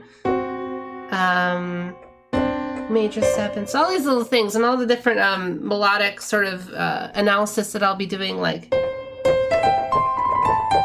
what is going on there, you know, what is the specific things happening. And then we can combine them all into motifs, leitmotifs, which I was like building up towards. So I still have a bunch of lessons and stuff to go over for that. But like how you can use all these different musical ideas and use them to transform any other musical idea into anything else. You can like have a little chord here and a different melody, and you can switch them around. You know, if you have like two different songs, you could basically remix them into each other with different, mixing up all their little musical ideas with each other. A lot of people only can do that if it's like mixing in the productions, like, oh, they're mixing in like, you know, the drum beat from one song to another song. But that's not really what I'm talking about. I'm talking more like actually like composing, breaking down each song compositionally into its little compositional bits. Like you have how the melody is written, or like the specific note it hits, and you'll be able to transform it. You can take the C major little chord, C major scale or whatever, and turn it into something else. You can turn it into A Phrygian or G Lydian or any other kind of like thing in your head. You can transform any other idea into any other idea. Once you have all these little building blocks, you can put all the Lego blocks together. You can put all the atoms in different configurations and make different molecules. You can you can do whatever analogy works for you. You can mix all the paints together on your canvas and create new blends of different things. Like, oh, how do I make that shade of that tree? It's like, well, if you knew your building blocks, the fundamentals, you can start to mix everything up, you know? That's why I don't really understand the whole mentality of a lot of even popular musicians. Most musicians now really have, Kevin Penkin stuff in Made in Abyss. Oh, he has leitmotifs in Made in Abyss. That's nice. I did like, I was really impressed by the soundtrack in Made in Abyss, so it's not surprising he uses leitmotifs. Usually most of the best music and soundtracks and stuff that people really love in movies and video games and anything, they usually have pretty strong use of leitmotifs. All like the best, like, you know, the most famous like classical music and stuff, or even the best like pop songs usually use leitmotifs a little bit. And by leitmotifs, I really just mean any kind of repeating pattern that's used in it's not just copy pasted. It's copy pasted and transformed in like Photoshop. So you're actually like, you know, you're not just copy pasting. You're modifying each thing in an intelligent way, you know? That's really the best use of leitmotif. And that's why, like, I think Undertale, the soundtrack was so popular. And people really, like, were so shocked by Undertale. Because it wasn't just catchy songs. And it wasn't just themes. And it wasn't just, oh, this fits. But it was everything put together. He was able to hide a theme inside another song in a way you wouldn't have noticed, but your brain did. You wouldn't have noticed this off first glance, but you realize, oh, that little melody is using the rhythm of a different melody, but also in a different context entirely, in a different song entirely. And it's like mixing the two together. And when you have the mixing the two together, you are able to express a certain emotion and character without words. You know, you can just do it with the music itself. You don't need the lyrics to say it. You don't need the lyrics to say, I am feeling sad right now. You can make the, you know, like the little me, like, oh, your theme song is playing in a minor key, bro. What's going on, right? So that's the idea. If you know how to turn a certain melody into a minor key, let's say,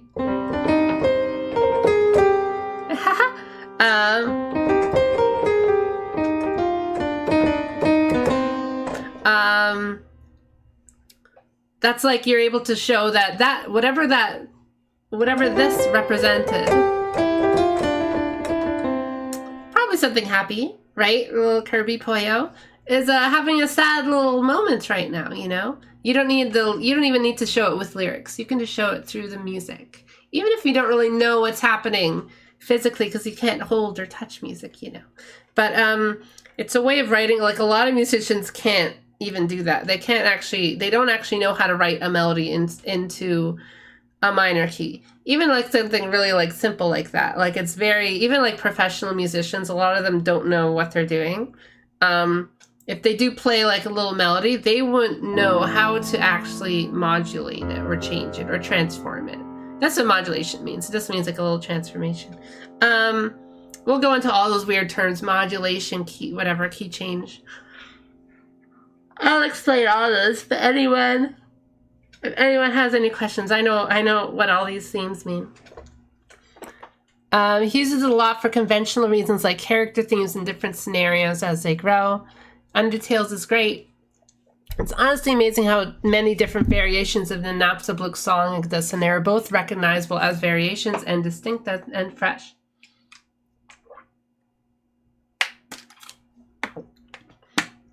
That's hilarious, Regana. You should tweet that. If that's her girl, why does her theme have my leitmotif hidden inside its second theme or something? That's the sort of thing I love. That's the sort of thing like people love in theme songs or something. Think of the most famous, like Lord of the Rings soundtrack, or like big famous old Hollywood themes. They usually have a big recognizable theme or a motif, and then they're also able to transform it a little bit in different contexts. And I think I don't think this has really been explored fully, you know? Oh, I'm coughing so much. I think Undertale, like, you know, it still shocks so many people, even though it's like 10 years later now. And I think a lot of people haven't really realized, really, like, you know, how really good it is. And I think it's just still scratching the surface. You can do so much with it. It's not just creating a happy theme and a sad theme either, but also creating relationships between them. Think of shipping, character shipping. A character isn't really a character by themselves.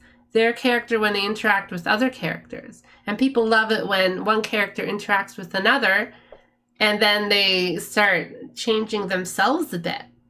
And maybe they start imitating the other person's theme a little bit, or maybe the other person's a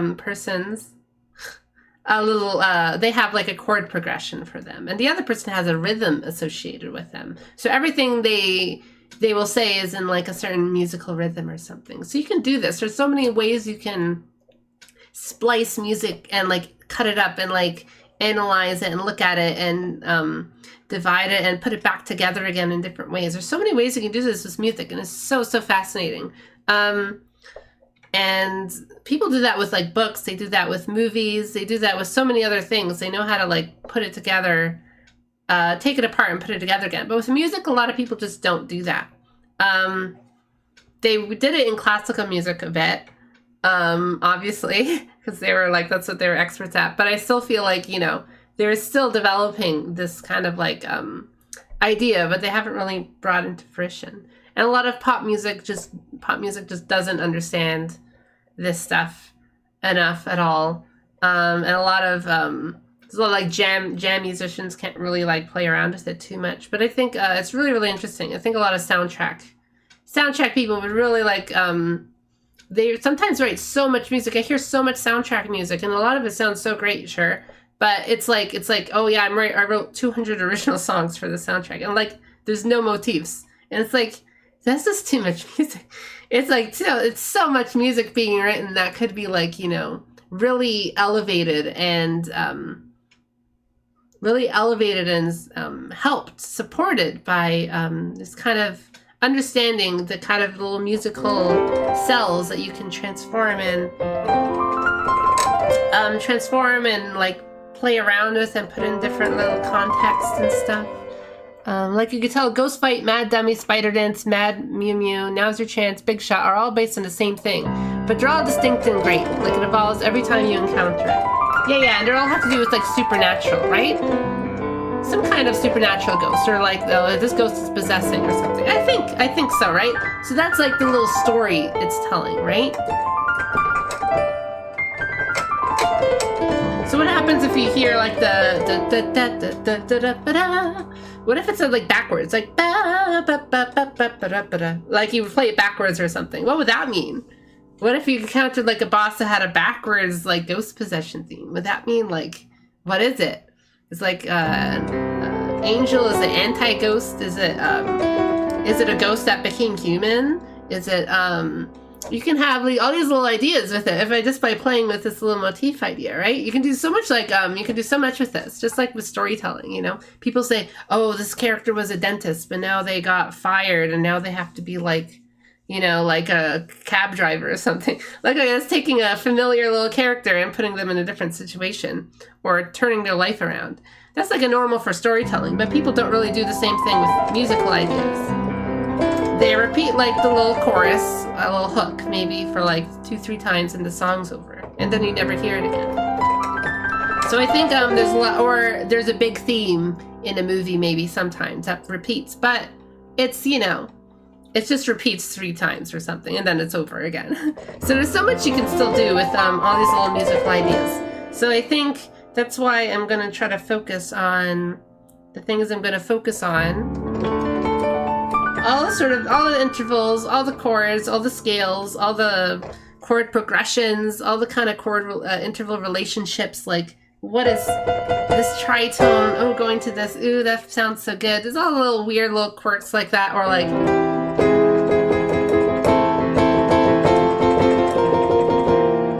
all little weird little chord progressions.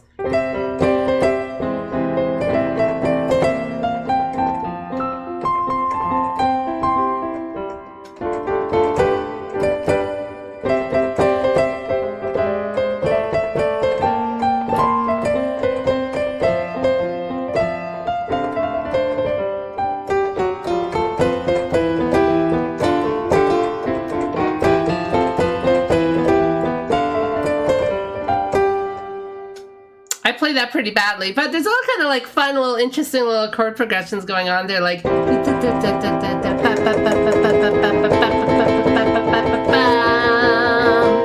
what's going on, then it goes to this, it feels so cool, it feels so fun. There's a specific reason why, right? There's these rising intervals, and then you have that kind of thing going on, which we also saw just before with this, the little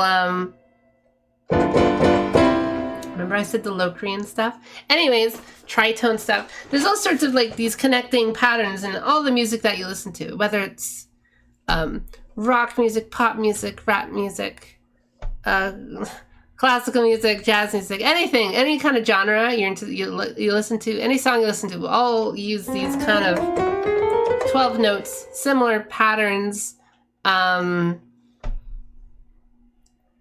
It's all like one musical language that everyone's kind of sharing. And people say, oh, there's microtonals. Yeah, the microtonals, you know, it's just in between. This is a little bit more, but it's still the same ideas that are being really expressed and stuff. And the same kind of,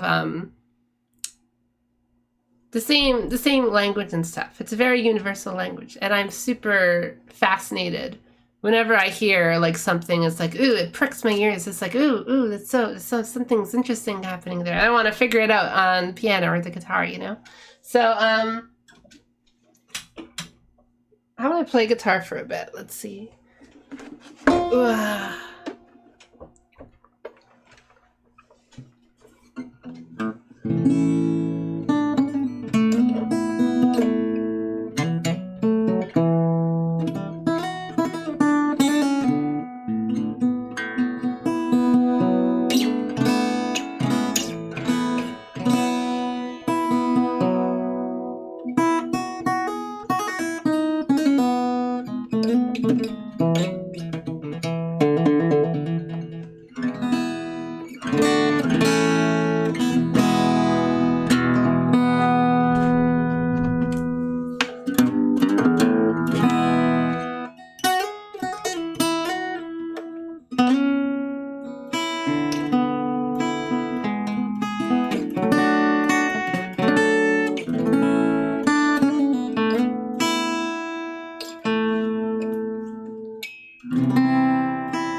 the Super Smash Brothers Brawl theme. I always love that theme. God, let me play it on piano. Oh, I dropped my pick. No!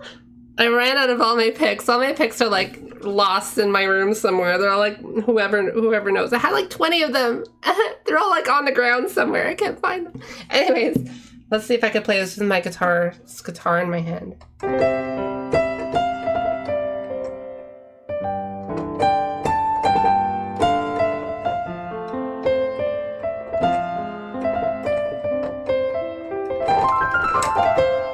This is almost the same idea as the Super Mario Brothers 3 song, right? There's a little descending little tone like that hidden inside the music.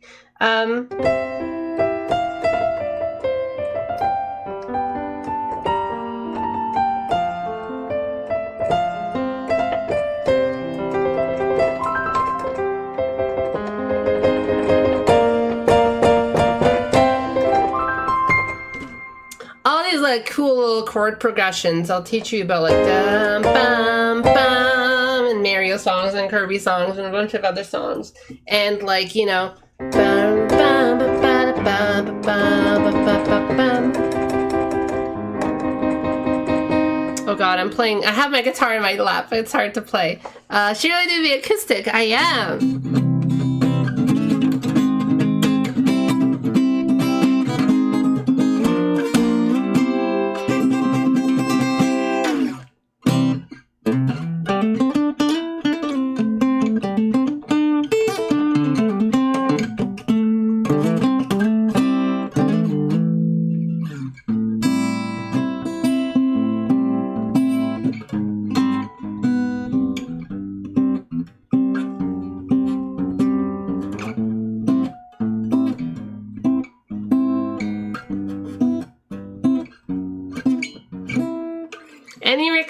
Any requests?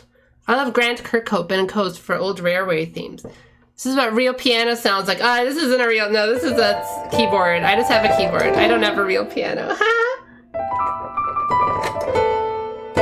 I'm very clumsy right now.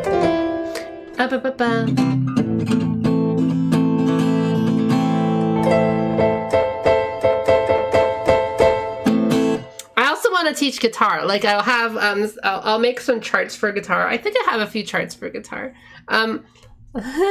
Let's see if I can find one.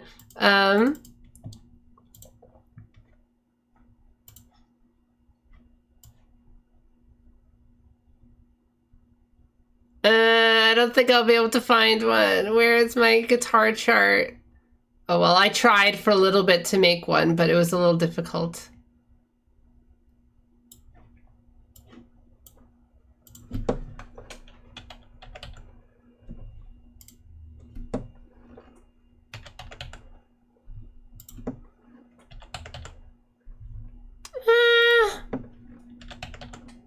Yeah, I guess I don't have it yet. Anyways, I will make one. I'll make one eventually.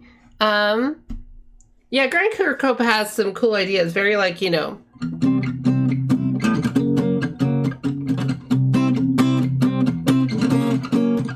He likes to abuse the little tritone connection.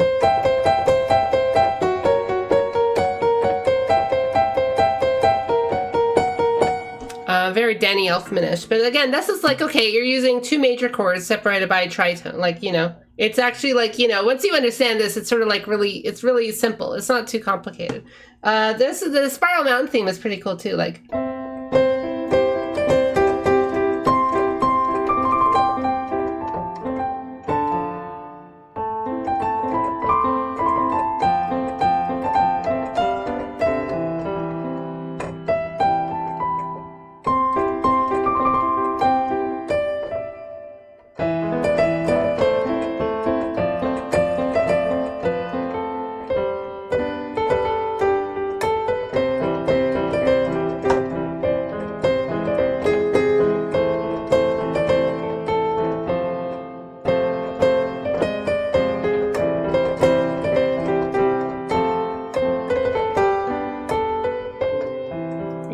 guitar in my lap. It's a little hard to play, but again, like I can explain all these chords. It's just like then we have the intervals above the melody, and like a basic chord progression. It's a nice chord progression.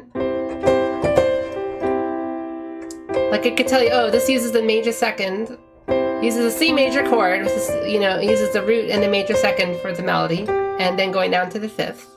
And then it goes down to the A minor chord. And it goes like the roots to the A minor, to the minor seventh, and then it goes up to the major second, and then to the minor third. Then down again.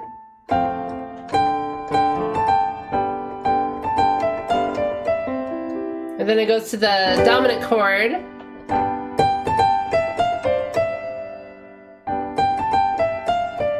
It does, you know, it does the major second again, da, da, da, da, da, da. Then it goes back to the root chord, and then it plays it again. But then a new change this time, it does this chord. Ooh, what is this? Da, da, da, da. It sounds so triumphant, you know. Ooh, what is that triumphant sound? Well, we heard it in Green Greens, right?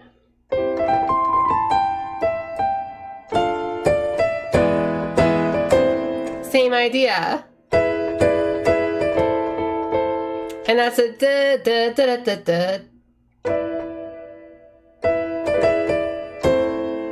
Almost the same melody too. Like it's the same da da da da da. It's in the same chords too. So it's just that there's these kind of very repeated chord progressions and all kinds of music that have these kind of really cool feelings and like dramatic. You can have these dramatic changes with it. You can have these sad changes with it. Like you can have this kind of classic chord progression, like.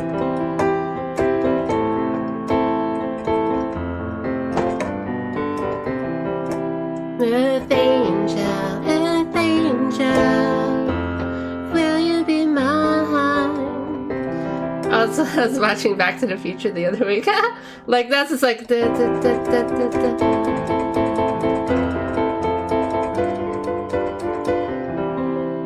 Like that's, you know, if you understand how these kind of chord progressions work and how the scales work, all these kind of ideas are just like kind of second nature. And it'll be second nature to you. Even if you don't know how to play music or don't know how to read music, you can still understand music. Because you could still make music. You could still sing music. Everyone is musical.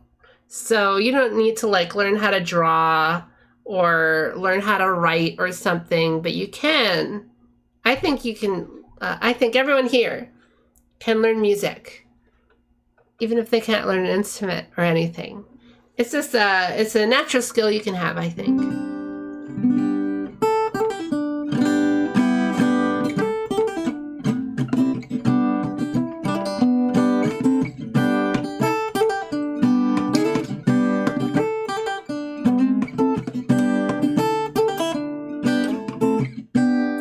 Does anyone have any recommendations for, yes, Minmod here for president. Thank you, thank you.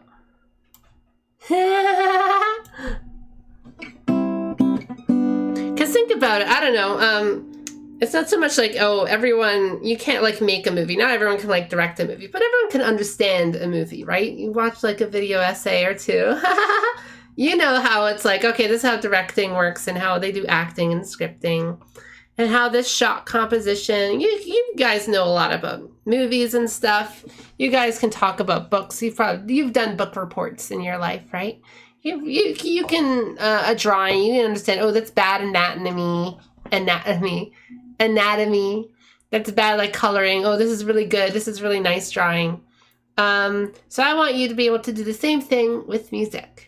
Without that thing is like, oh, it was really bad and it's really good, but I don't really know why, you know. I'll be able to help you, to teach you to understand why you like the music you like, and maybe why you dislike the music you don't like. But I want to express, like, I want to teach you guys how you can appreciate the music you love more by learning about music theory.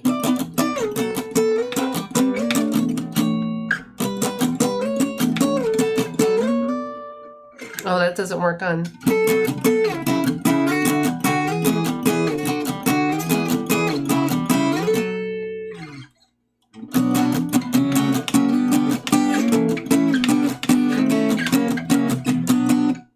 Reptilia is cool.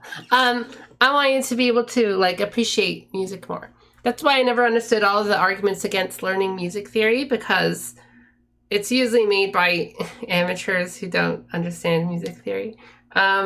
Or it's made by people who are stuck in like the academic world, and they're stuck learning like you need to write 15 different fifth species counterpoint with Neapolitan sixth chords or something, like complicated stuff like that they're not really writing music with. I want you to be able to either you'll be able to write your own music someday, maybe, or you're at least able to appreciate different kinds of music and what they're doing just by like the ears, just by sound. We'll do a lot of the ear training, be able to hear like the different chord progressions, like when music does this, ooh, little thing, or something like this. Ooh, what's that? What's that? That's an interesting little thing. Or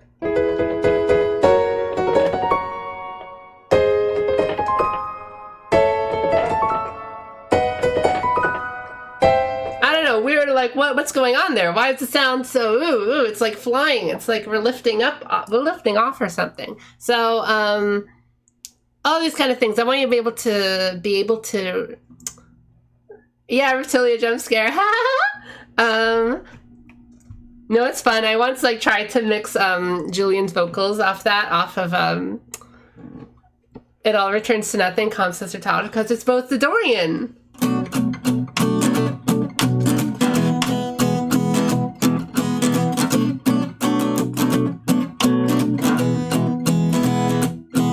It all returns to nothing. Let's just keep tumbling down, tumbling down, tumbling down. She seemed impressed by the way you came in. Tell us a story. I know it's not boring. Like, you know, there's so much fun things you could do with music like that nobody's really doing. A lot of people, and a lot of like the best, like, you know, remixers like that, or like people who actually know how to mash up songs together, that you can tell, oh, these are using the same chord progression, you know. So like, or like, you know, even I know I let you down. I've been fooled to myself. Once lost, but now I've known for no one else. This is Pachelbel's canon too. Ba-da-da-dum, ba-da-dum. Ba-da-da-dum, ba-da-da-da-da. Ba-da-da-da. Oh, I can't sing that low. There's a whole bunch of things like, oh god, I wish I had my big song list before of like all the songs that use the same chord progressions. We'll go into chord progressions next time. That's such a fun thing. You can see all the different combinations of all the ways that all the different music of any genre, of all the genres, of all over the world, of all through history. They all use basically the same building tools. Just like all paintings use the same colors, you know? There's not some new colors ever being invented, really. Obviously new dyes and stuff, you know, they were able to synthesize more or whatever. But like, you know, there's still this light spectrum of colors, you know, that we can see. So just like we can use the chromatic notes. Chroma means color, so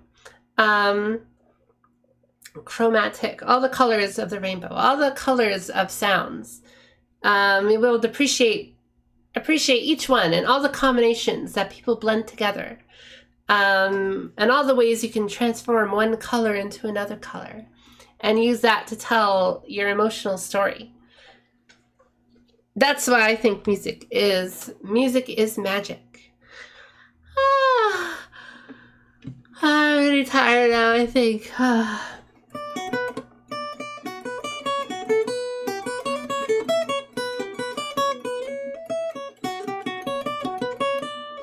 It was one of the first musical. That was one of the first like cool guitar riffs I tried to learn.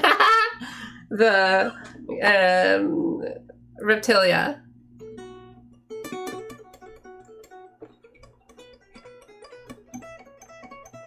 Ba-ba-ba-bum. Ba-ba-ba-bum.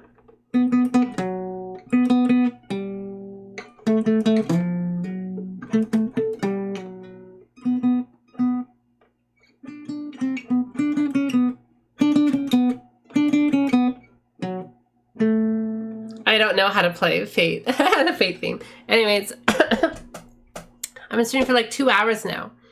There's nothing really left for me to cover. This is just supposed to be a little introduction. I think I messed up a few times, but hopefully I showed off a little bit of what we have in store.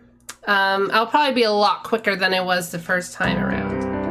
I'm just kind of like cover my bases again a little bit, just to have a little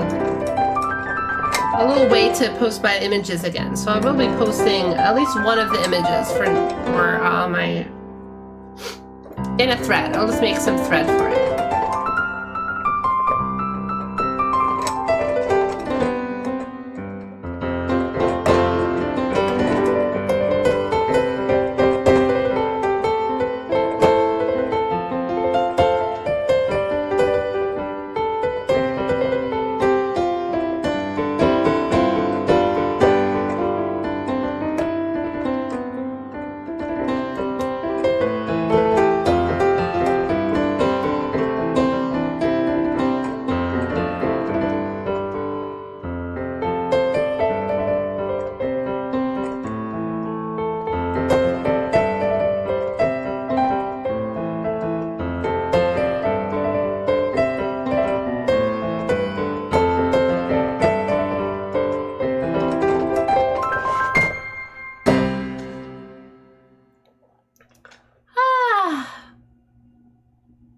I'm tired. Okay, we'll have a little break.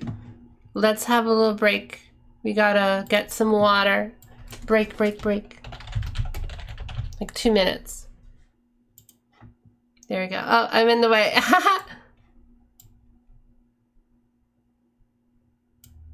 There we go. Okay, I'll be back. Let's see if I can hide in between.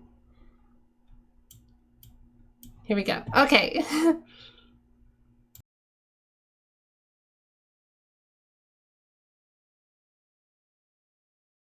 Please leave any questions in the chat.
Ugh.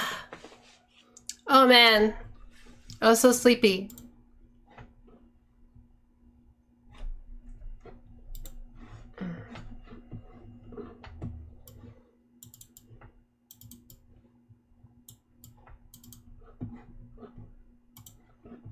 We are back, we are back. Hello, fellas.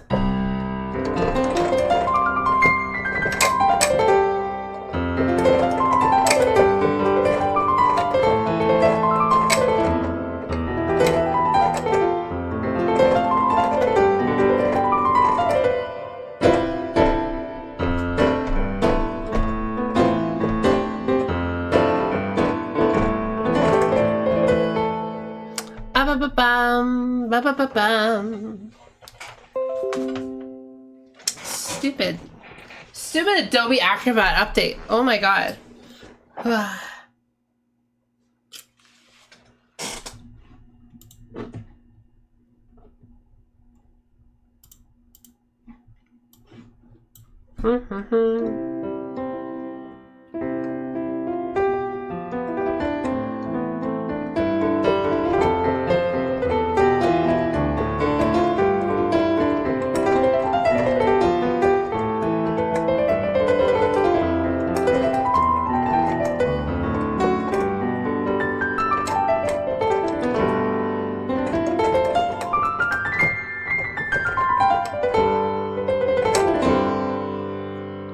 Oh yeah, we'll also look through functions, and we'll look through a whole bunch of song examples, and even like, you know,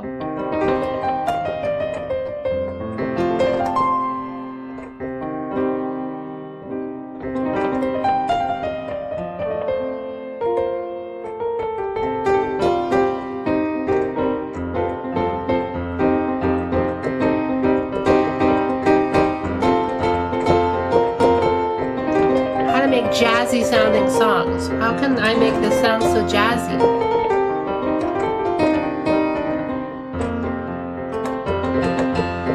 It's just what notes you pick, you know?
Mistakes there, but like, okay, I know how to do the whole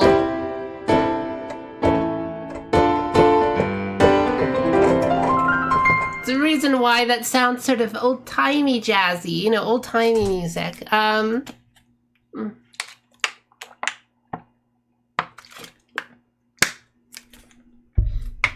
was worried I'd miss the stream before I got home. Oh, hello, we just had a little mid-break. I'm kind of done all the music stuff. I feel tired with the music. I could play a little game now if you guys want, but I don't really know what game to play.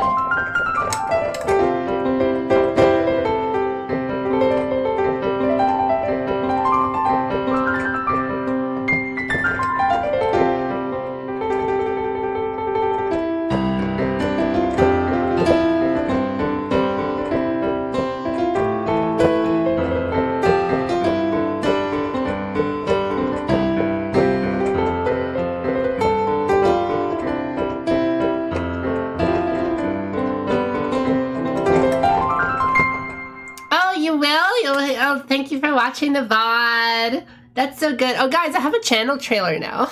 I don't know if anyone's seen it. Maybe I'll just play it. Let's see if I have it anywhere.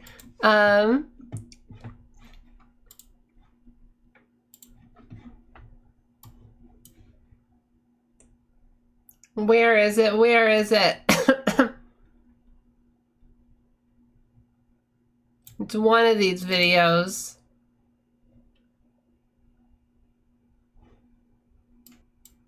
Ba-ba-ba-bum.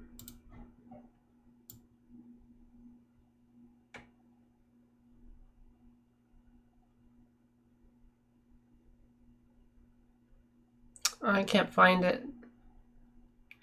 Well, it's on Twitch. I'll show it next time.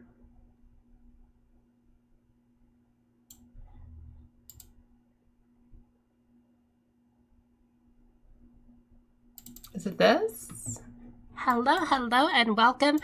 And I have to speed it up a bit to fit the 1 minute thing.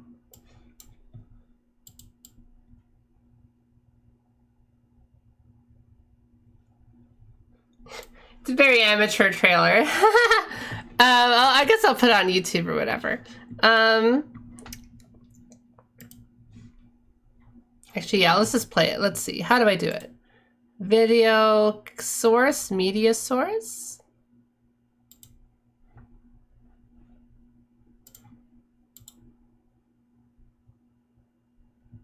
Can I just like drag and drop? Probably not. Oh well, we won't watch it. Anyways,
trying to feel like Snowman from Mother. Haha, that like a little thing. That video I posted before actually like got me in the mood. What's another big Mother song? Oh yeah, I could play some from my guitar. Bum bum ba da da da da da.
little rusty. I haven't played that one in a while, so I messed up a few times. But you know, Pollyanna is such a wonderful song. Maybe it needs to be a little higher in the. Maybe we need a capo or something. But whatever. I don't like capos.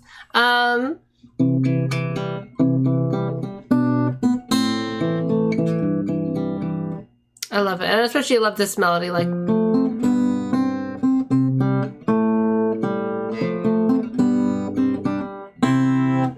Let's play it on piano.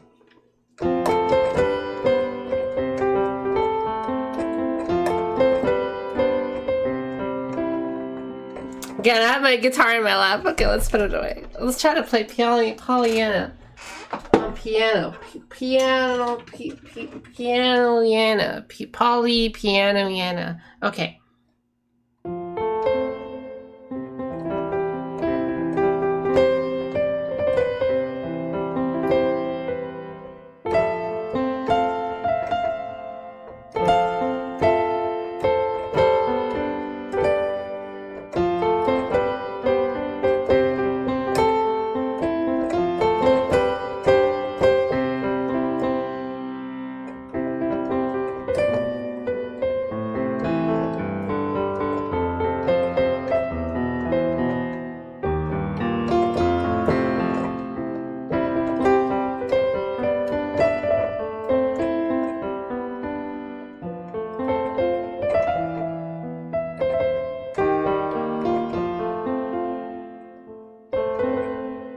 What is this part?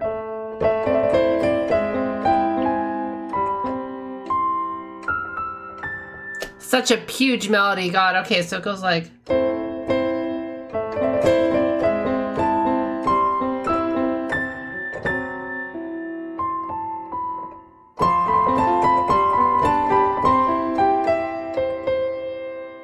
Okay.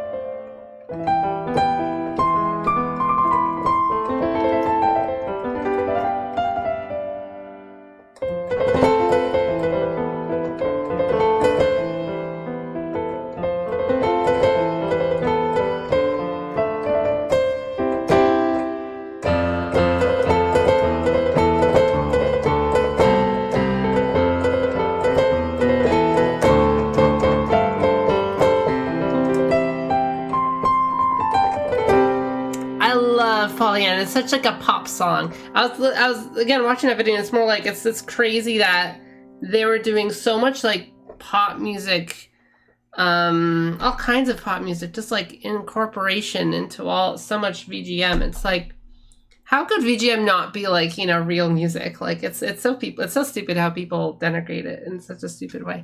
Even the NES 8-bits, it's like those are amazing songs. Like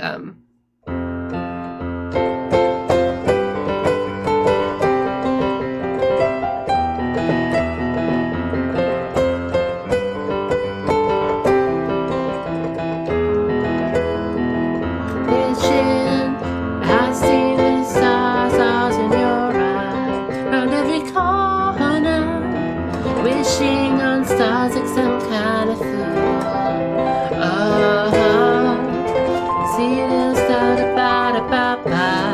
But every corner I took one look, I was hooked up on living in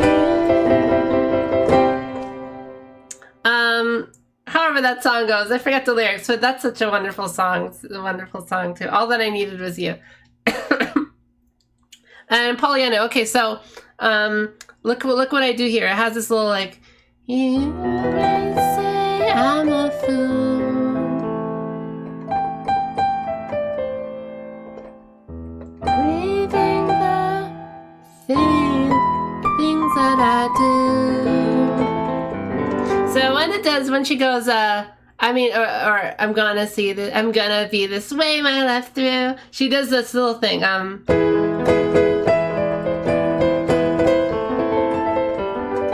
Well, look at that. We have that chord, this purple note, and then this chord again. Well, where have we seen that?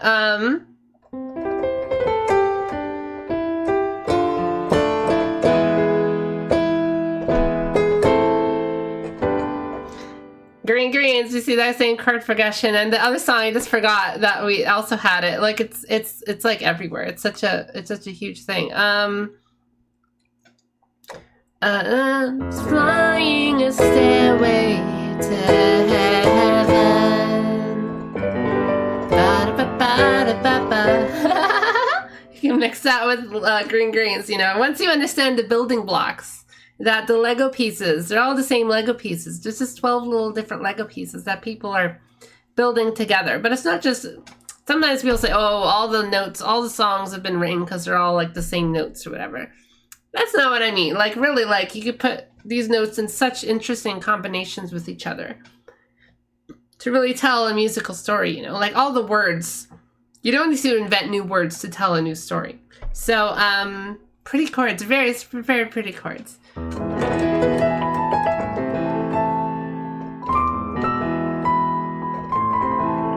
I once wrote a song in like high school that was basically just these two chords.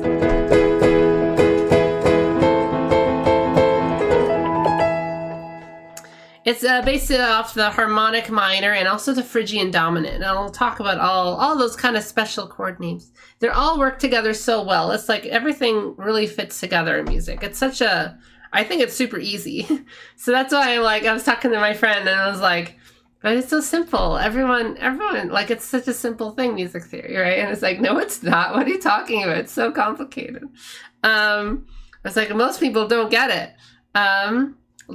Kirby did the Hindenburg disaster. He inspired Led Zeppelin. It's all connected, Poyo. It is. It's all in the numbers. That's terror, Poyo. Again, you look at, I don't know.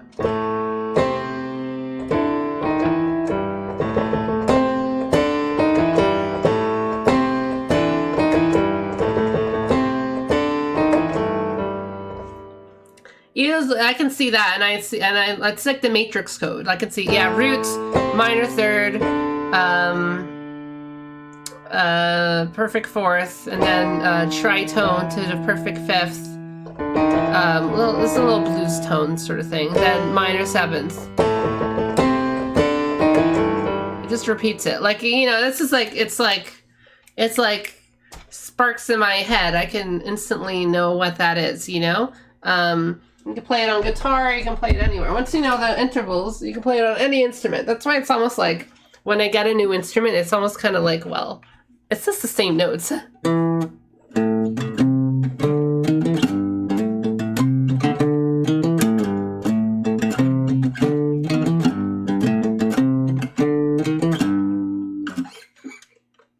Or you can play it anywhere on the neck.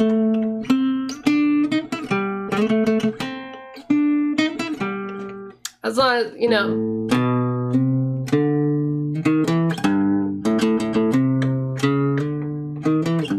I was trying to do that in open strings. Oh,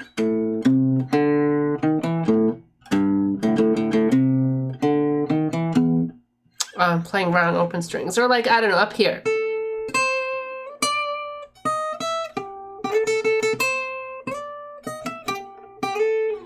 You can play, once you know the intervals, you can play them anywhere, any instrument, wherever you want. It's all like, it's all just there, you know? Do I have my, should have my harmonica somewhere here? I guess I don't. Oh, it's over here. Ow!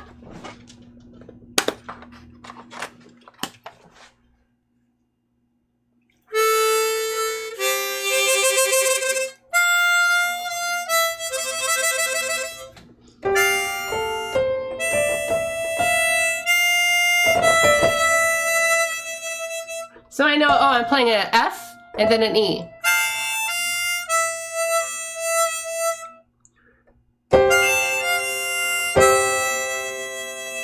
So basically what I'm playing there is da, ba. I'm playing the perfect fourth to the major third of a C major chord. And so that gives us this kind of like really da, ba. You heard that before, and like, you know, it's a big final emotional kind of, this note's coming down to this, a half step motion. So it feels really nice. What if I move this note by a whole step up as well? So you have, Well, now I have an F major chord and a C major chord, basically. So I can basically...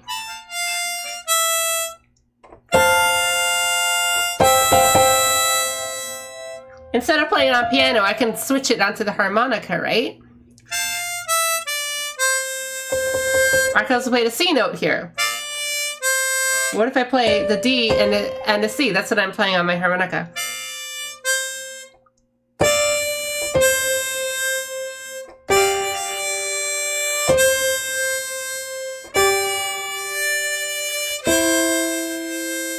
Basically, like what I'm playing is I'm playing on this chord of this and that chord, but I'm playing like one note on harmonica, one note on piano. So it's like if you know the intervals like this and you know how to make the chords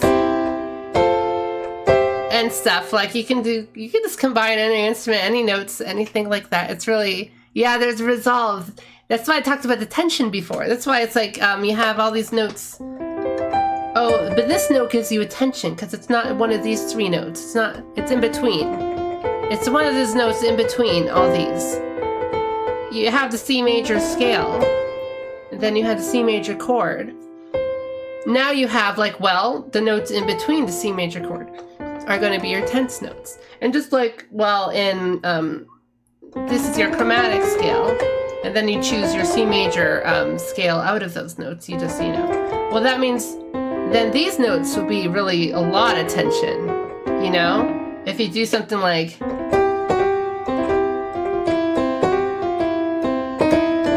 You can do little things like that, or like... Ooh, it's like really dirty, but like you can use that, you can work with that, you know? So as long as you know what you're doing. As long as you know that that's the note. When people say, oh, just play outside. How to play jazz, just play the wrong notes. It's like, well... You have to know which wrong notes are the right wrong notes, you know? That's how I think about it. You have to at least know what note you're playing.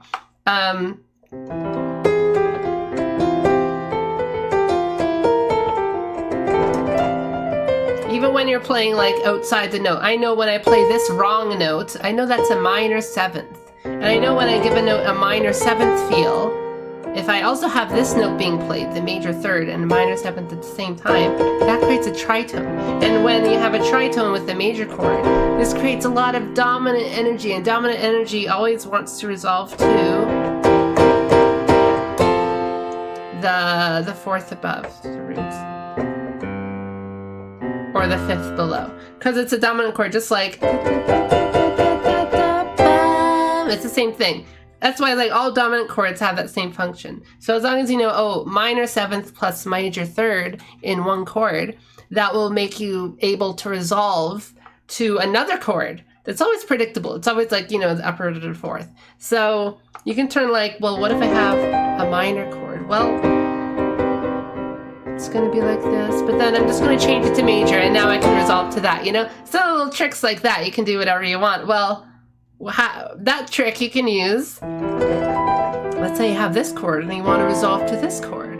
Well, how about you do the major third with the minor seventh? Green greens again. You have that, you know, green greens, or Stairway to Heaven. Stairway to Heaven. Like, you know, it's all uses these kind of patterns in every song, every kind of song you could think of, you know?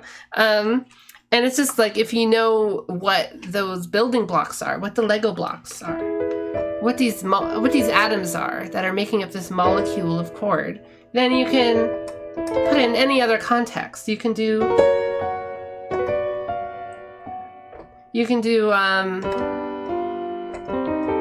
that same kind of relationship. And there's so many of these kind of chord relationships that work like this, you know, resolutions. I love that one.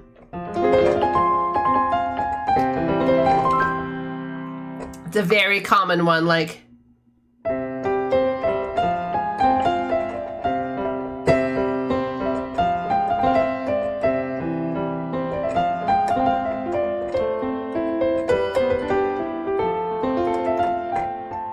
that's a Ghost of Flowers Past by Moon Safari. But it's also just a very common, I think it's in like Tifa's theme or something like that, or Air's theme or something like that. It's just a very common, like,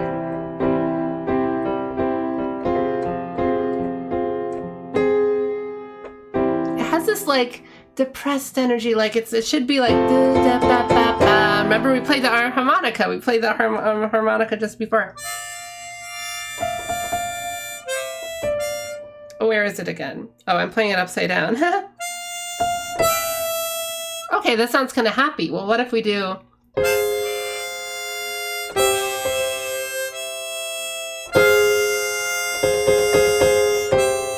Suddenly, it sounds, you know, we changed something in it. We changed something in the formula. We don't know what it is, what's in the mix, what's in the soup.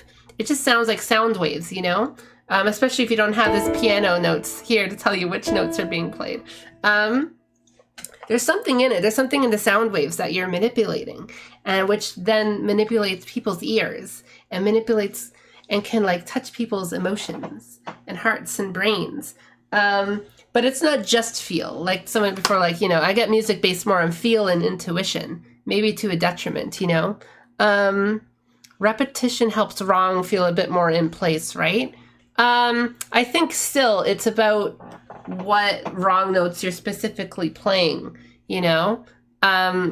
There's certain wrong notes will give a certain emotion to each chord that you're playing.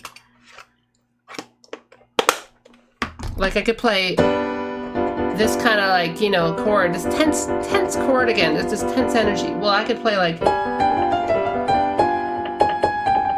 this is a wrong note, you know, because it's not a blue, a pink, a yellow, or a green, right? But somehow it feels like it fits. It's a wrong note that's right. Or I could play, ooh, that's technically a wrong note, I guess, you know. We haven't really defined what the wrong notes are yet, but you know, every note has its own color that it can add. Ooh, this is a bit off because you already have one of these third notes, you know, from the root. If this is the root, you have minor third, major third. But you can play both too. That's the Hendrix chord, you know. Let's get this out.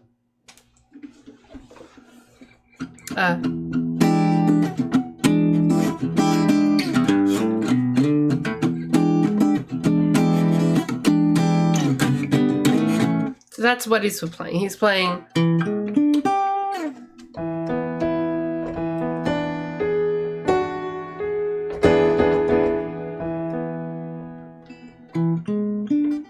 I played it. Okay.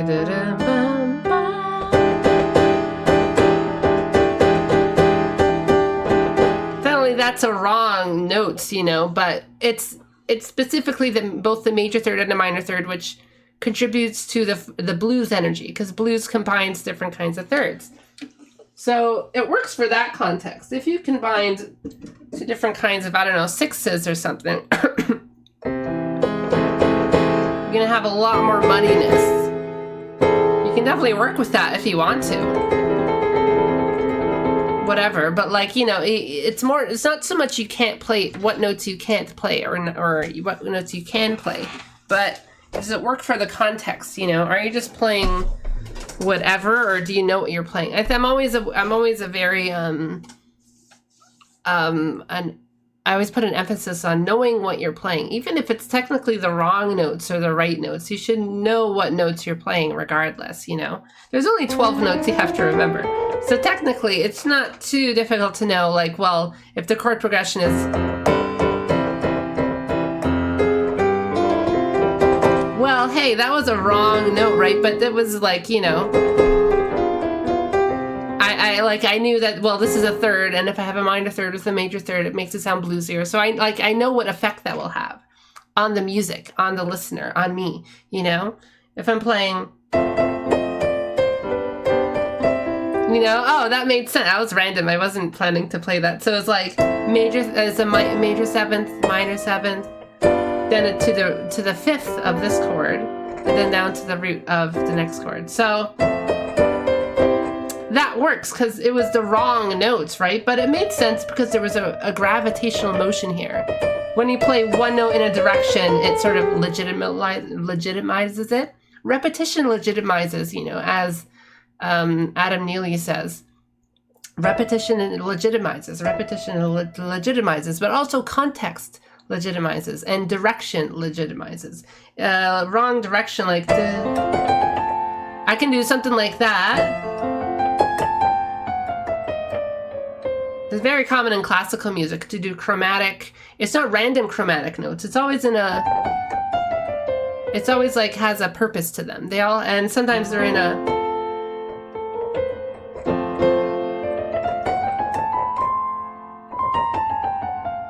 They'll have like a direction to them. So if you play something like that, you know, it's fine. The wrong notes don't really matter because you're playing it in a certain thing. So we'll go into more of that. We'll go into that kind of stuff more later as well. Like there's all sorts of things I want to show. I have all those classical songs I wanted to show off that I like. But like there's so much to music. Thank you so much for Ethan for your questions. I love having someone to bounce off of like this. It's just fun to have a little stream thing again.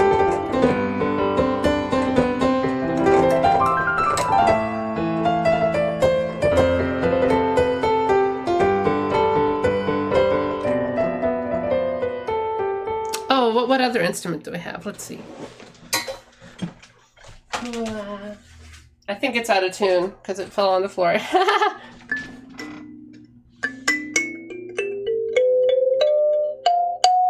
Yeah, this one's bounced out of shape. Ooh.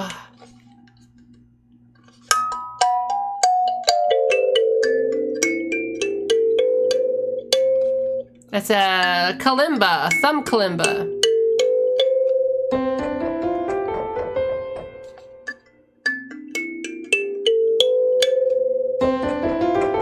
See, it's the same notes. It's just a C major scale, so you could play like.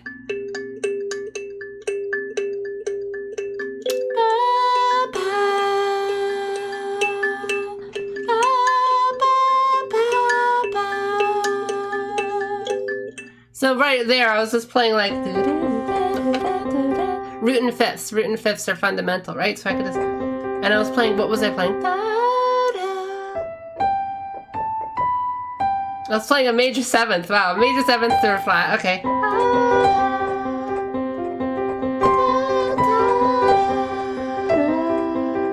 I was playing a off chord tone, but still like with it.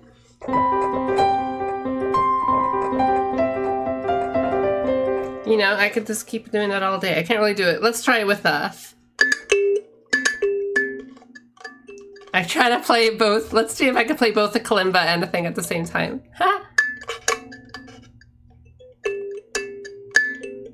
Oh, I can't. Okay, let's play. Okay, here we go.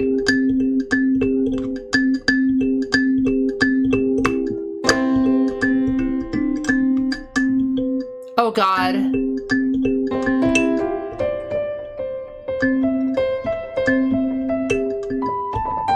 I can't do it. I can't do it. It's too hard. Let's see if I could play just a chord.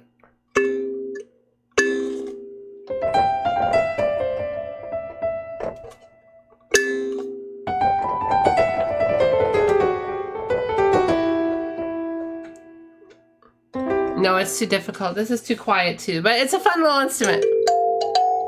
I put it in that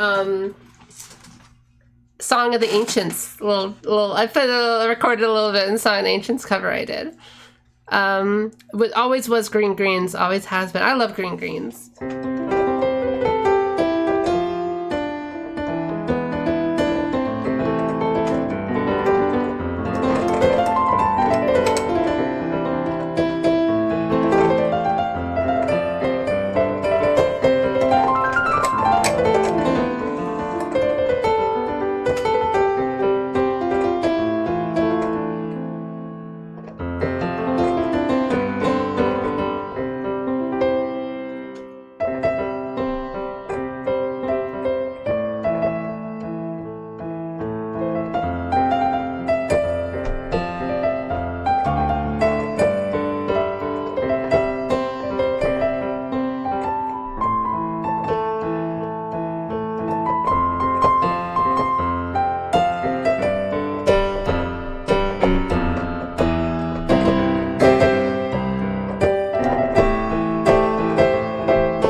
Bohemian Rhapsody. That's just using again all the interval. I don't think I ever actually like fully learned how to play that song. So I was just going off of feel there, going off of memory. All the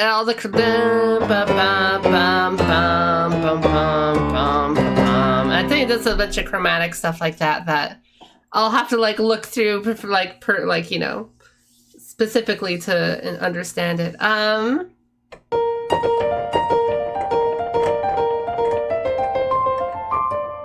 Well, I try to learn first and fifth, but I'm not very good at piano. I would love to just teach more music theory, but I guess I've done a little bit too much. Oh, it's already almost 12. I guess it's a little too late to start playing video games and stuff. I'll video games next time. I've been enjoying Death Stranding. It's actually very fun. It's like a nice hiking game. I don't need to be too good at it. I have to be a little good at it, but you know, I'm not like I need to do like a bunch of really difficult stuff in it. I'm still like in the first parts of it. I just got like to Knot City, I think so? Distribution center or something. I'm making my way over to the big place. It's fun. It'll be a nice little game to just sink myself into. I gotta do the new Valentino's event in Final Fantasy 14 as well. It's good to chat over. Chat, is this real?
Death Stranding is a good game to chat while playing. Well, see, I actually tried to stream it once, and the problem was it has licensed music. So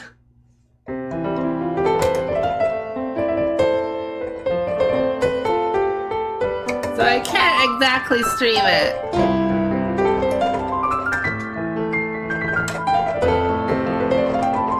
People say it's boring because you just look at scenery and stuff, so you know.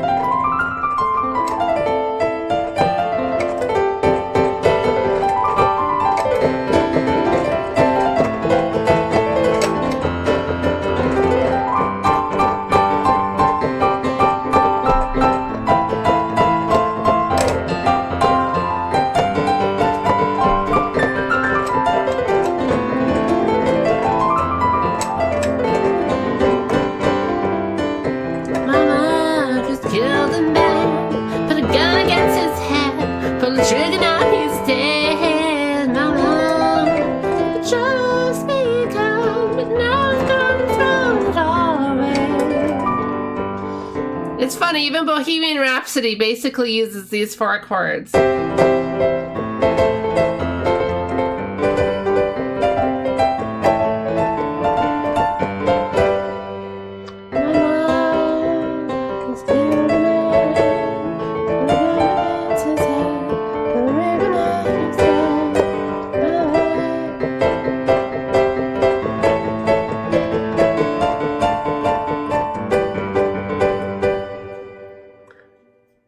has homo demons. They're like these things.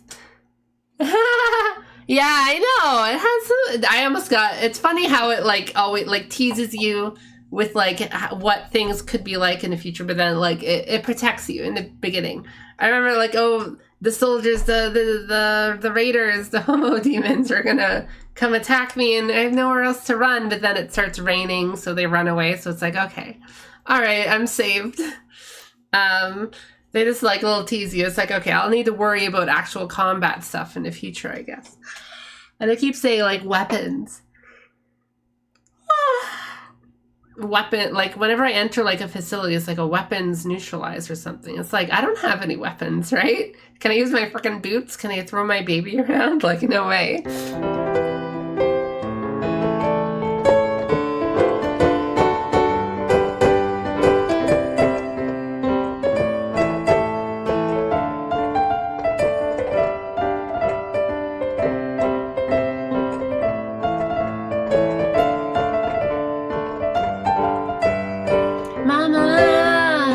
Just began, but a gun against his head, but I put the trigger, now he's dead. I'm trying to do like a jaunty version of it, which is also Queen genre, you know. It's funny how many songs are the same, you know, but still so different. It makes it, I think it's a kind of, you know, it's very beautiful.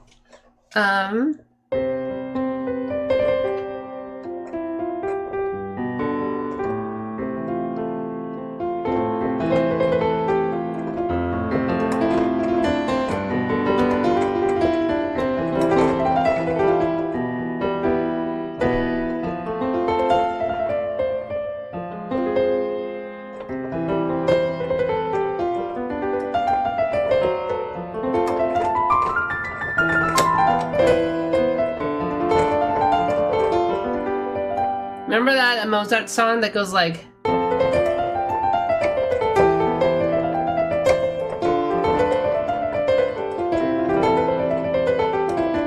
God, I'm so bad. Well, like...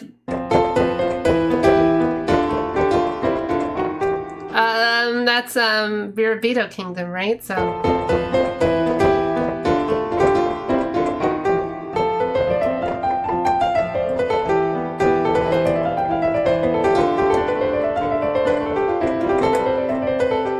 Basically the same four chords.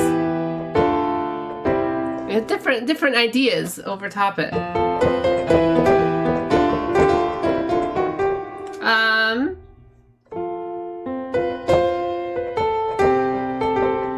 When I think of I also think of an angel, mother and child. Silent Night, right? Because the little second part of it goes like da da da da da da. So that's like da, da, da, da, da. It's almost like the same little melody idea.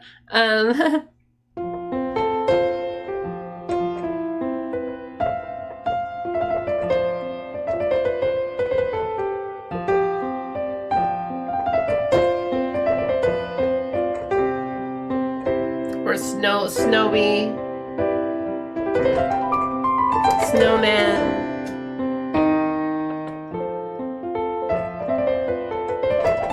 Kind of just playing randomly now. I had a horrible cough for like almost all of January.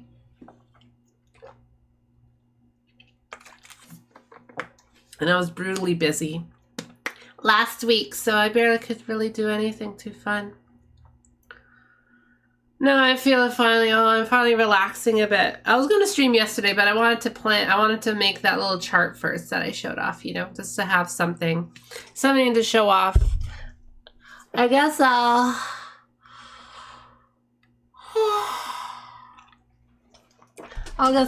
end the stream for now.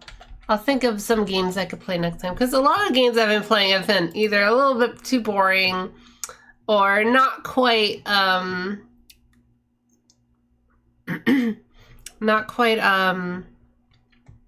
we don't really have a lot of music in it. And I want the game to have some music in it so I can play along to it, you know? Almost all the game I've been playing have very limited music. So it's like, well, I'll try to pick a game that has some fun music next time. I like some old Sonic game. I have like Sonic Mania. Maybe I'll just play that next time. Whatever. Okay, where is my... Now it's time. I'm going to... Excuse me. I'm gonna raid a channel. Is there any requests for channel raids? I might as well. Spoofy, Persona 3 Reload.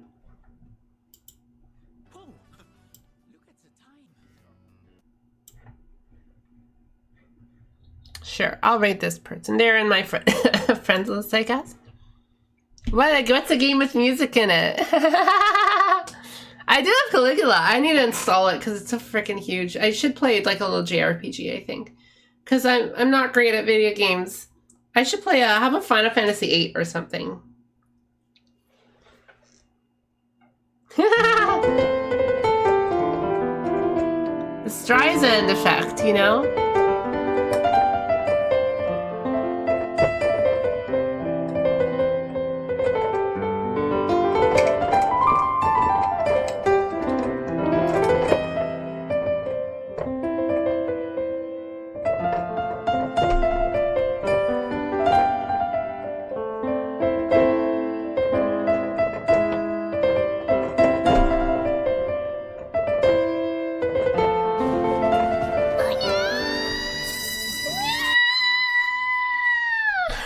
I think that's a B.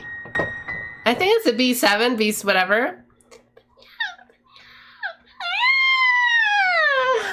I don't know what that is. We gotta get into like whistle register there. Okay. So guys, next time we'll play a fun video game. Because I've been playing a little more video games recently.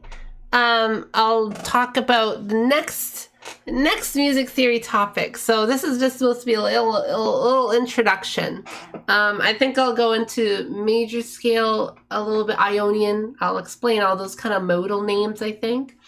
Because I wasn't really able to get into modes a lot last time, which I always felt a little sad about. It's like, okay, for this time, this round 2, I'm going to just like go into all the modes that I like. A lot more in depth.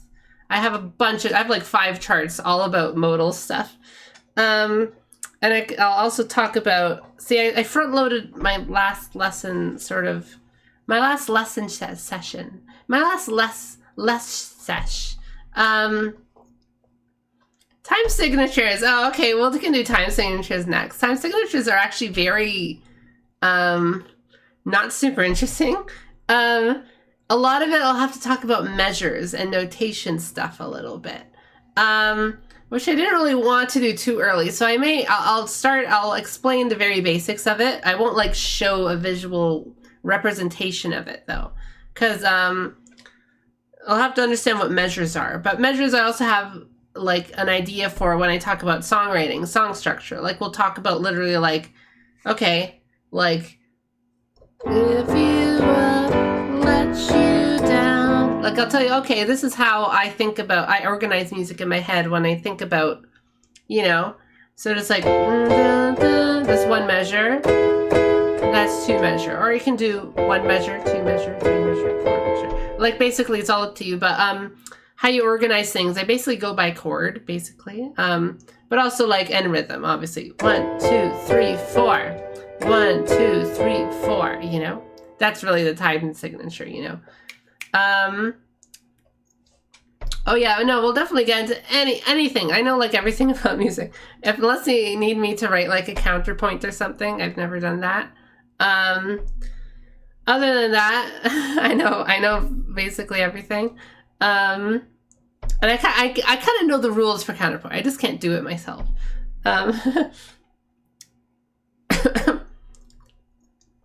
So time signatures, all the kind of weird lingo and whatever, you know, all the weird lingo you hear about, but you don't really know. What does ostinato mean? What does ostinato musician, you know?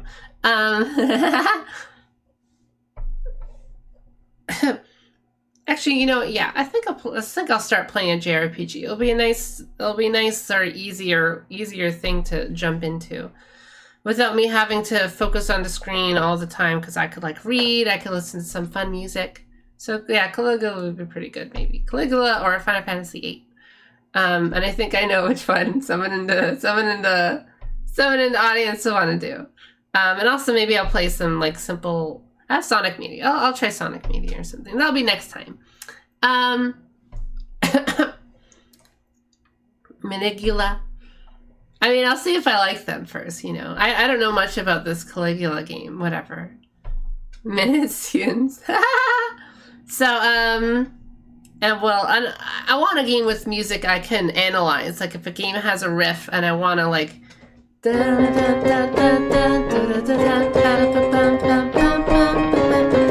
Like that's such a... Oh, I know what that is. I can analyze. I can play it on my thing. I'm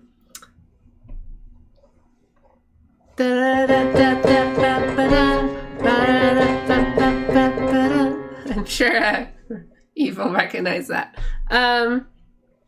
If I got it right. And so next time, in the next future lessons, we will cover all the interval relationships. We will cover dominant function and all the functionals. What is function? How do chords work with each other? How come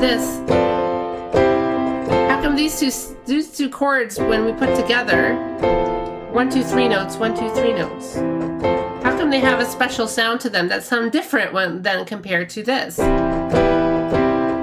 That sounds different. That sounds different. That sounds different. All of them sound different to each other. Just like different intervals all sound different to each other. So we'll explore every combination of every combination of notes, of every combination of chords.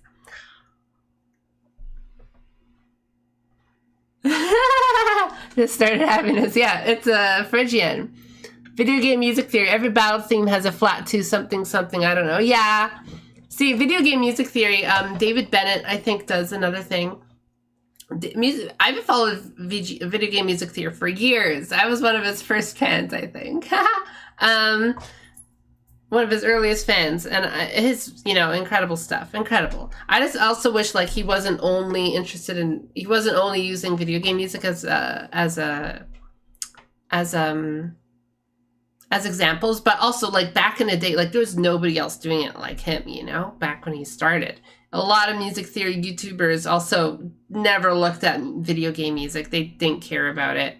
But now he's paid attention to now. So that's pretty good for me, video games, I want to take a holistic approach that looks at every video game, every music genre and medium equally. We will be looking at classical music. We were looking at anything we can look at without copyright strikes, basically. Any kind of music. If it's a meme song in a meme somewhere, Neon Cat or something. If it's some classic rock, some weird sample in a video game song. It doesn't matter what. It doesn't matter what the song is. I want to analyze freaking bird song. Like anything. I did that once off screen. Anything's up for grabs. I was trying to look at like tribal chants on internet. It's actually kind of hard to find authentic ones. A bunch of like really lame like world music kind of fake produced crap out there. That's like fake. I want like real authentic stuff, but it's hard to really get that. But I like analyzing that. I love analyzing any kind of actual like authentic traditional like folk music. Things played on like random like folk instruments from around the world. There's so much music out there all over the place, and I love like being able to figure it out, with my with all the tools in my shed, all the Legos in my blocks, all the little particles and molecules and little bits and pieces we have everywhere that we can put together and make sense of all the music around us in the world. So, Sneaky Snitch. I never heard that one before, so I will figure that one out then for next time. So, the person I was going to read went offline. Oh no. Okay, let's find a new one. What is it? Hexa?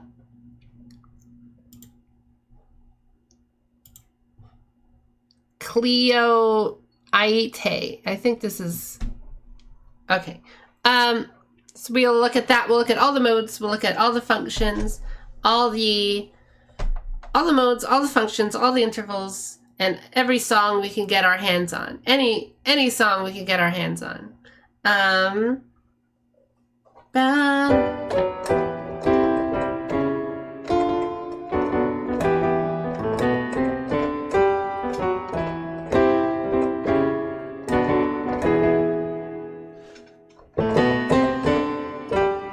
Any song we can get our hang on, we'll analyze, because all music is music. Okay, I'm just like rambling now. Okay. Thank you guys so much for watching me again. Maybe I'll even stream tomorrow. I don't think I'm doing anything tomorrow. Or even Saturday. Oh my god, I am busy Sunday. Yeah, I should be able to have a lot of time to stream now. I finally have my schedule open. Okay, anyways, I'll start rating. Start rating Clio Aite. She's doing something. If that helps. Yeah. Okay.